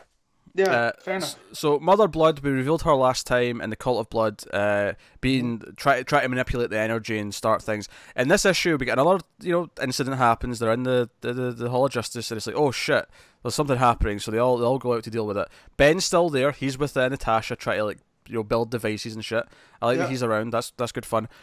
They're arguing who's smarter. Like you're gonna argue with Natasha Irons if you're still in school, buddy. Mm-hmm. I think she's a legit genius. Yeah, he tries to be like, oh, I know Supergirl. It's like, that doesn't matter. yeah, I know Superman. Yeah. What's your point? But so there's an incident filled in for him. There's an incident, and I think it's Norway or something like that. And yes, some Viking country. I'm looking. Viking. Scandinavia is what people would traditionally refer to that area as. I just got distracted by Beast Boy becoming a bear. Okay. Which he only does. He only does that to make a pun because he says he can't bear something, so he becomes a bear to say that. Sounds like Beast Boy. Yeah. So they're in Yolscott, Norway. There you go, Norway. I was right. Cool. So. It turned out to be a trap. This was a trap by the Cult of Blood, and they have these blood monsters attack them when they arrive. And it turns out at the end, these are actually the people who died. Because this is actually a really dark issue when you stop and think about it. Because the Blood Cult actually killed this entire town. They killed 1,000 people. Population like 942 people. Yeah. Like they killed them all. Yeah, they're dead. And when they win, because they basically win by Natasha and Ben, the device kind of reverts what they're doing with the energy, and it stops their thing. And it turns out, no, these people were being controlled, but they were already dead. That's it. And so it's a super dark issue, actually, when you stop and think about it. But no, it was enjoyable. I was into it. How are you feeling, Matt? No, I enjoyed it. I liked a lot of the stuff with Ben and Natasha, and then just going back and forth. And then, he's getting used to the mind link with Miss Martian. Mm-hmm. And so it's blowing his mind because he's seeing stuff and he doesn't know that he can't focus. And Raven's just like, you can't be doing this, man, because you're going to mess them up. But then when they go into this area, Miss Martian gets hit with like a psychic attack and it reverts her to her white Martian form. But nobody notices except Ben. So when they come back... he's telling Miss Martian, he's like, don't worry about it. I saw what happened. I can keep your secret. Yeah. That's establishing that no one else knows in the team right now that she's a white Martian. So that's interesting. I want to point out, Dick and Donna have winter coats with their symbols on them when they arrive in Norway. Yeah, that's really cool. They've got like a furry collar, and they've got like the Nightwing symbols on his, and she's got one that's got it's kind of like her W, and they're not really. Yeah. I just thought that was neat. They had winter coats ready. Mm-hmm. But I mean, obviously, Beast Boy don't give a shit. Natasha's got full armor anyway. So they found out. So now that they have a machine, the Titans have a machine that can absorb that energy, but also the Cult of Blood has found a way to manipulate it as well from the Source Wall. So it's starting to feel like a classic like Teen Titans kind of stories. You have the Cult of Blood and Yeah, and all these different. there's not a lot of her in it, but team dynamics. You get like a couple of shots of like Mother Blood's mouth saying, right, okay, initiate the plan and things like that. So she's this ever present kind of thing in the background. So that's cool. But yeah, we'll keep it there. We've got a lot of books and a lot of big books, so we'll keep these brief. Some of these later books. But I am enjoying Titans. I'm enjoying what it's doing. And we'll be talking about it in 2 weeks again anyway. So we'll dive into it more there. But I'm continuing, and I like that Dick and not Corey. I was going to say Corey there. Dick and McGann. Dick and McGann they've buried the hatchet and they are working better as a team together now. So that's cool. You really have no idea who Starfire is, do you? Not a clue. She's like, no, she's an alien with different colored skin. They're all the same to me. The orange. Oh yeah, because the orange and green, I mixed them up. Sure. Yeah, because we thought you were colorblind. Yeah. Maybe I am. Maybe I'm just colorblind. That's all it is.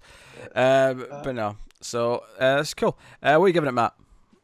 7.5. Just basic. Does enough. Plus, Beast Boy was a bear for a hot second. Yeah. I'll go 7.5. I liked it more than Detective for sure, which I give a 7. Yeah. Yeah. So I'm enjoying it. All right, cool. Which does take us on to the final book of the week. So Matt gets a brief rest before we get to the end of the show stuff. And me and Connor will be talking about the Silencer number 9, Dad Abnett again. This time art with Patrick Zircher. And I'd actually forgotten how the last issue ended, so I was a little confused for the first couple of panels until they reminded me. Oh, that's right. She swapped bodies with that other assassin dude. Yeah. She's not on the island of harm. Different timelines, Matt. It's fine. I got you. But so the other guy, what's his name? Quietus, yeah. He's in her body and he's going to try and find out who she really is. And she in his body, Silencer in his big mechanical body, is chasing after him and like blasting him. And as he points out later on, she is making a good use of his body because he's like a robot and he's got like a menu of options and stuff. Just a drop down menu, so you can find what you want. Literally a drop down menu, but she's not got the finesse to actually control it properly, and she realizes halfway through that she's doing a lot of collateral damage because she doesn't know how to really tone it in. She's yelling in his body, going, "Stop this! Look at all the damage!" And then he's like, "You're the one causing it." Yeah. Oh shit! Yeah. Yeah, she's in this almost like it's essentially like a giant mech suit, and she doesn't know how to control it properly. But eventually shooting rockets out of her wrist and stuff. Exactly, yeah. But she eventually realizes that what was the villain here? Lady Wishbone. Wishbone, that was it. Basically, she's smart enough to realize though that Lady Wishbone's kind of playing them and wants them to fight each other, which is kind of her plan. And she ends up, she's manipulating this third assassin gun to come in and also come in the carnage. But Honor basically realizes no, this is something they want us to do, and I'm glad she brought up at some point that she realized that if she wins the fight, she can't kill her own body. She has to do this without harming herself because she wants her body back. Yeah. And she convinces so and so to like, hey, look, I'm finding like secret information on you in this body. I'm going to send this off somewhere if you don't help me get our bodies back. And he's like, oh, fine, yes, let's work together until we get our bodies back. And then they realize, and then Wishbone like brings in the kaiju. Transforms a cat into a kaiju. No, she transforms a person into a cat, and then transforms a cat into the kaiju. Yeah. Yeah.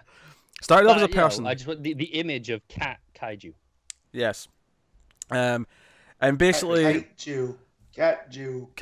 How do we make that work? It's not very cat-esque once it's transformed. It's kind of like a Komodo dragon. Yeah. Sort of when Wishbone realizes her plan to have all the assassins kill each other, because Wishbone is another one of the heads of the Leviathan, but she's remained loyal to Talia and wants to take out all the others because the others are all trying to stop Talia from resurrecting.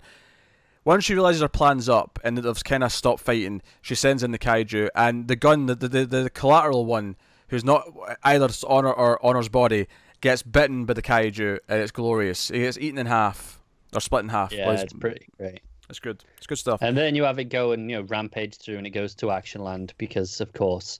Because that's and where then Honor's. You cut to just it there, with the chaos of the family, and you have their little the person dressed up as Superman, shouting "Save me." Yeah.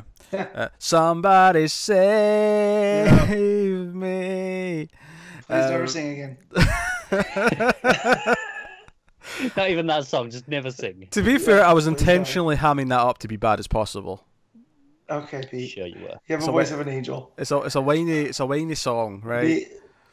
The angel of death, but not an angel. I love how like when the carriage shows up, everyone's running away, screaming and panicking, and her kid's like, "Look, Dad, best ride ever." Yeah. So obviously it becomes the personal. What if it became a kaiju and it just kept acting like a cat, and it was just hilarious. like rubbing up against buildings? Yes. You know. This would be gold. This would be absolute gold. So obviously what this does at the end is it brings the family back in and makes it the personal threat again, which I like a lot because the issue is kind of away from our family up until that point. Up until that point, it's just the action, which is fun. But it's like the whole time I'm thinking, but aren't her husband and son just all over by the theme park, like a couple of miles away? To the point where at the end of every issue of comics you have the next, and it always says it's family matters. Yeah, there you go. Yeah. Neat. It's clever. But there's still body swap. We still have them in the opposite bodies, so we still have this uneasy alliance. And she's like, "No, we're going to go to save my family, you asshole. Come on." Because he's like, "I don't care. Well, let's go get our bodies swapped. Whatever. Who cares about Action Land?" And she's like, "No, we need to go and do this." So no, it's fun stuff. Also, I like that he's not figured out how to use her powers yet. He's not figured out how to use the quiet bubble. Doesn't know how to. Yeah. There's no drop-down menus. Exactly, that's what she points out. Like at least she can like basically understand how to use his body like a computer, whereas he's just like, no, he has to like understand the body and harness it, like any superpower. I say that as if superpowers are a real thing and we all understand how to use them, but you know what I mean. Yeah, you know it's pretty what I mean? fun though. Yeah, no, it's a solid issue. Silencers, but consistently good stuff. Actually, it feels like a very similar level to Terrifics in terms of quality, but it's a very different style and tone in what it's doing. No, I agree with that. But It's been very consistent. So what are you rating it, Connor? It's a solid 7. I can't fault it. Yeah. I'll go 7.5. I'll go 7.5. I guess what I'm saying this week is that Detective was the weakest book I read, but that was still enjoyable for what it was. But that was a 7, so everything else has to be slightly above that. Yes. This might be my favorite week of comics in a good long while. Yeah. It was solid. Oh yeah, this was an insane week of comics. But to the point where I'm like, couldn't I just put Heroes and Crisis out last week so that it was like, one big huge book last week, one huge book this? Because this is the thing, Matt. Next week there's no Doomsday Clock, but instead of Doomsday Clock, we're getting Mr. Miracle 12. Oh, Jesus Christ. So busy time. Yeah. But before we go into the final best of the week stuff, did anyone glance at the preview for Green Lantern, which was at the back of all the books this week? I saw the art, but that's I like sharp art normally. There's something about this that's rubbing me the wrong way. Oh really? You feel negative on it? Yeah. Not that I'm negative. It's just Hal looks weird. He looks disproportionate in some way. Okay. Like Connor, I didn't read it. I just sort of glanced at the art because it was kind of hard to avoid. But I wanted to bring it up because I didn't know the last time there was a lot of previews like this for like a big book that was coming out. People were confused why we didn't mention it at all. So I just wanted to mention it. We noticed that the previews were there.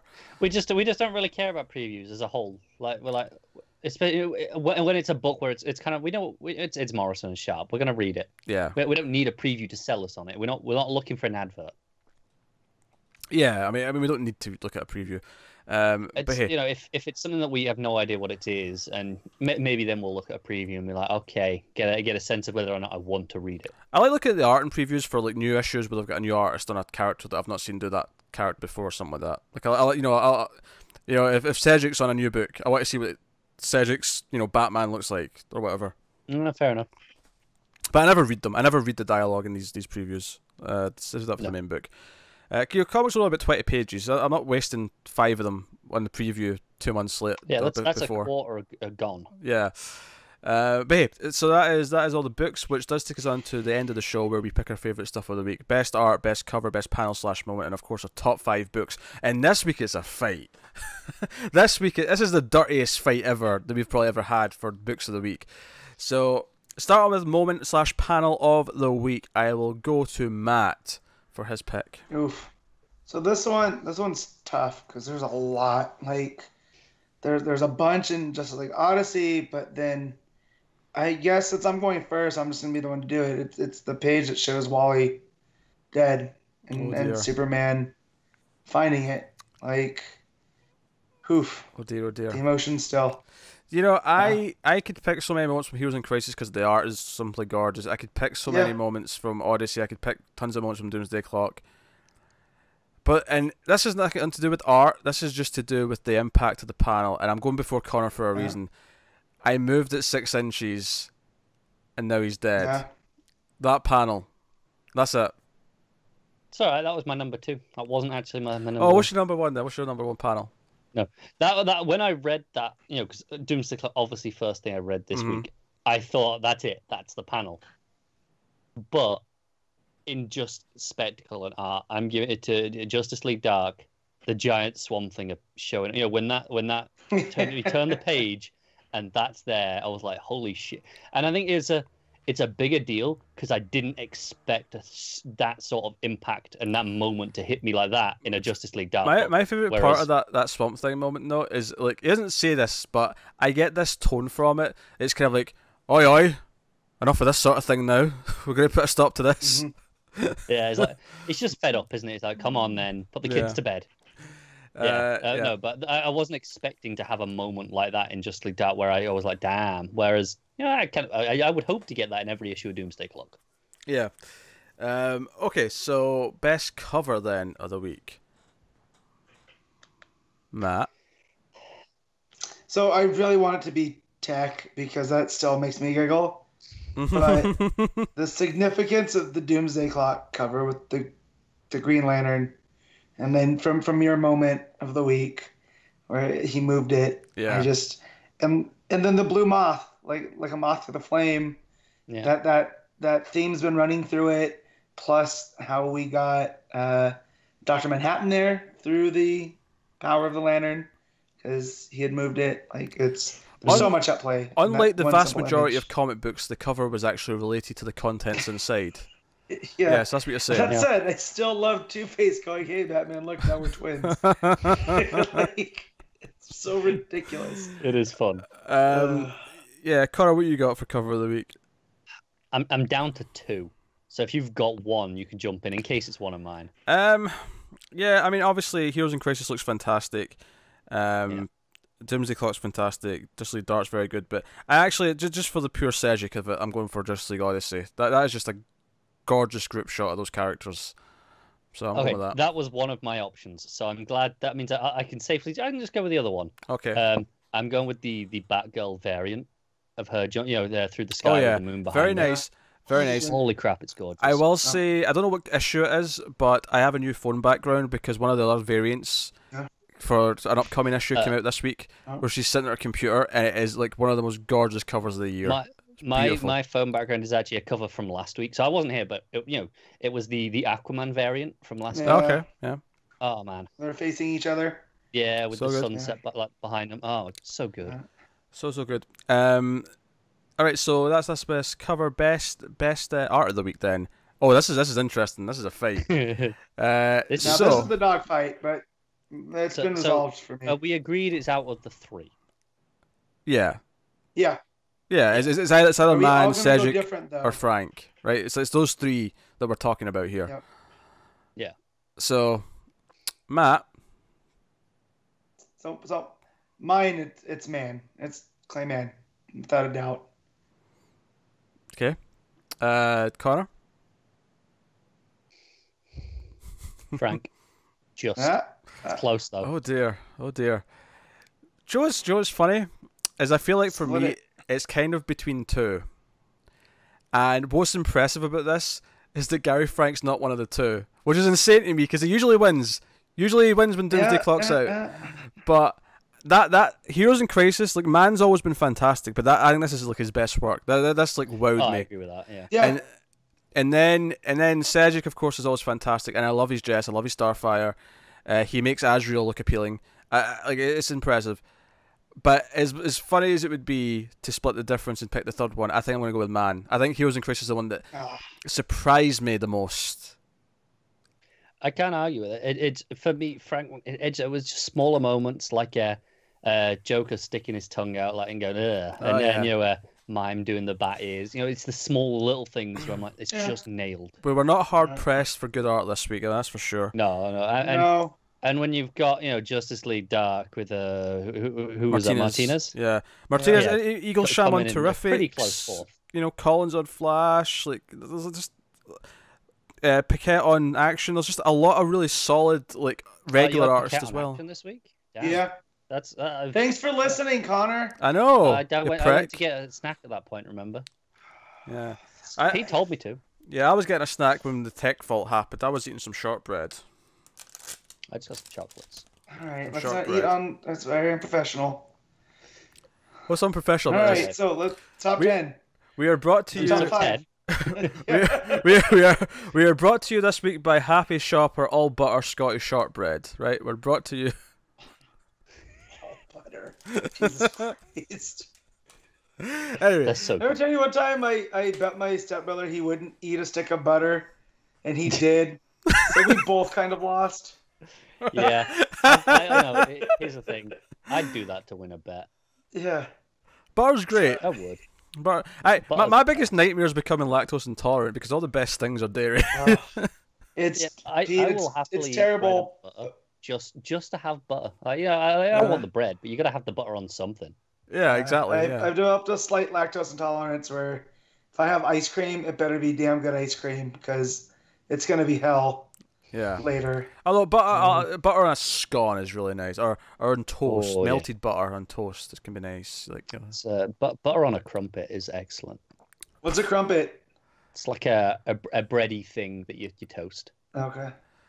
Just Google it. Because you got to know what a crumpet is to know how to play cricket. Yeah, they've got all these holes in on the top, so the butter sinks through and melts. It's all fluffy inside. That's okay. I know what that is. We call that an English muffin. I'm not a big crumpet guy. I have to admit, not a big crumpet guy. Crumpet. I like muffins. I like donuts. Muffins, donuts are great. Yeah. Bread's excellent. Donuts are fantastic. Yeah. Sourdough. Should we do our top fives? Top five, yeah, yes. Top five books. Top five breaded junk food. Okay, top five books of the week. Matt, what you got? Number 1, Heroes in Crisis. Number 2, Doomsday Clock. Number 3, Justice League Odyssey. Number 4, Action Comics. And this is the tough spot. I got those in order. The tough spot is everything's kind of log jammed there. About what I like next, but I think I have to give it to Justice League Dark. When you have a congestion point that's like 8.5, you're doing well for the week. You're doing well for the week. So it's Justice League Dark, just barely edges out Flash and Batgirl. So, all right, Cara, what's your top five? So Doomsday Clock, Justice League Dark, Justice League Odyssey, Batgirl, and then Terrifics. That's terrific. Very good, very good. My number 1 is Doomsday Clock. My number 2, I'm trying to remember what I rated everything because I had it pretty set out when I was rating them, and now I can't remember what I rated them. Doomsday Clock is number 1, and then I think Justice League Odyssey is number 2, Action Comics is number 3, Heroes in Crisis is number 4, and then this is where it all clogs for me as well, actually, because then I have like Dark and Flash and Batgirl all kind of fighting out around this part. I think I'll go with Justice League Dark because that was a really good issue. Yeah. Okay. Yeah. So, yeah, tough week because a lot of good things to pick from. Your top 5 is really good when you're leaving things out that you really loved. Yeah. So there you go. There you go. That is this week's books. Epic. Now, if if you've been keeping track, you may be thinking, wait a minute, Connor and Peter have not done their Patreon punishment issues yet this month. That is true. Connor was off last week, of course, and he didn't realise that he would have to come back and do them on week 4 when we had all these big books. So the patrons who make us read these things are well aware that we've pushed them to next week. So we're catching up with those next week, and then obviously pretend it's a week 5. Yeah, do what DC are doing in December. Exactly, and then obviously we'll have next month's sometime next month as well. But so those are coming next week, and that is like one for me, which is Hawk and Dove. Ugh. And then Connor's got a Red Hood issue and an issue of Curse of Brimstone next week. So look forward to that. But why do we do that? We do that because over at patreon.com/MailFuzzTV, a couple of really awful mean people pay enough to make us read books, which you can do too. That said though, we don't expect you to do that, but if you do want to go over there and look at the $1 and $5 tiers and maybe consider supporting the show and supporting what we do here and keeping the show coming, we'd appreciate it loads. Go over and have a look, see if anything tickles your fancy, if you want to feel warm and fuzzy in the inside, restore some hope to humanity.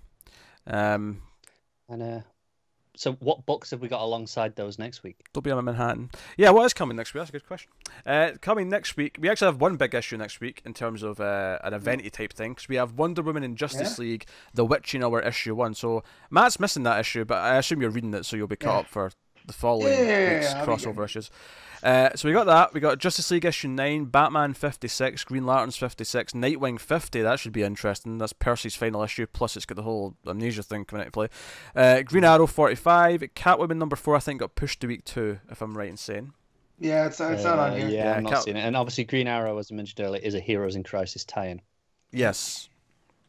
Yes. You also have Avengers of Super Sons number 3 and Deathstroke 36. Also out, but we will not be covering, is Curse of Brimstone number 7, Harley Quinn 51, and The Unexpected number 5, as per when they were seed.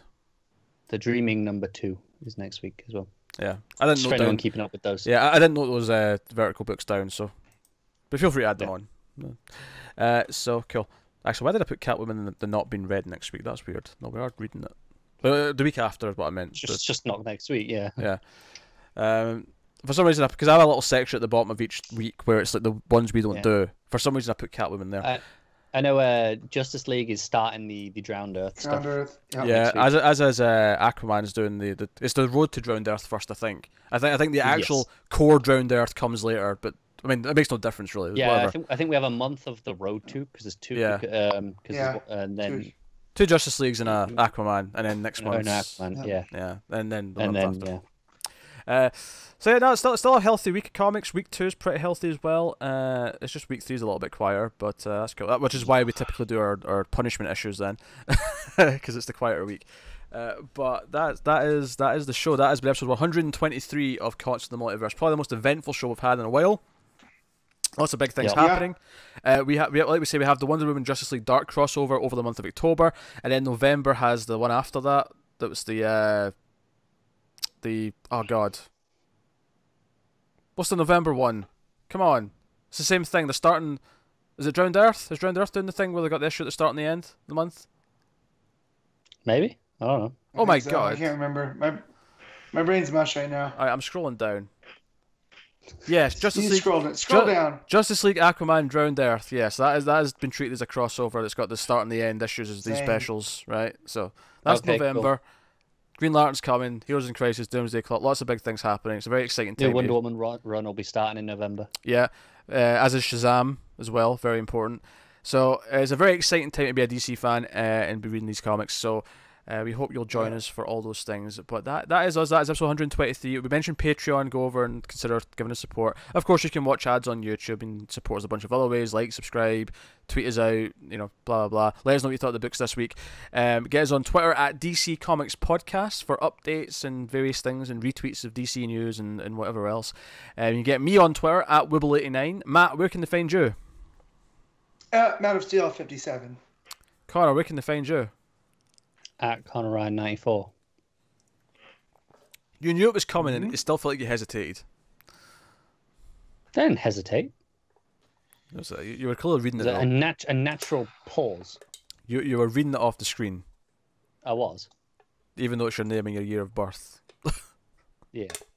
Anyway, that is us. That has been Caught in the Multiverse issue, episode 123. Thank you very much for joining us. We love you loads. We appreciate it always. Keep reading DC Comics, guys. And always remember to never get lost in the Speed Force.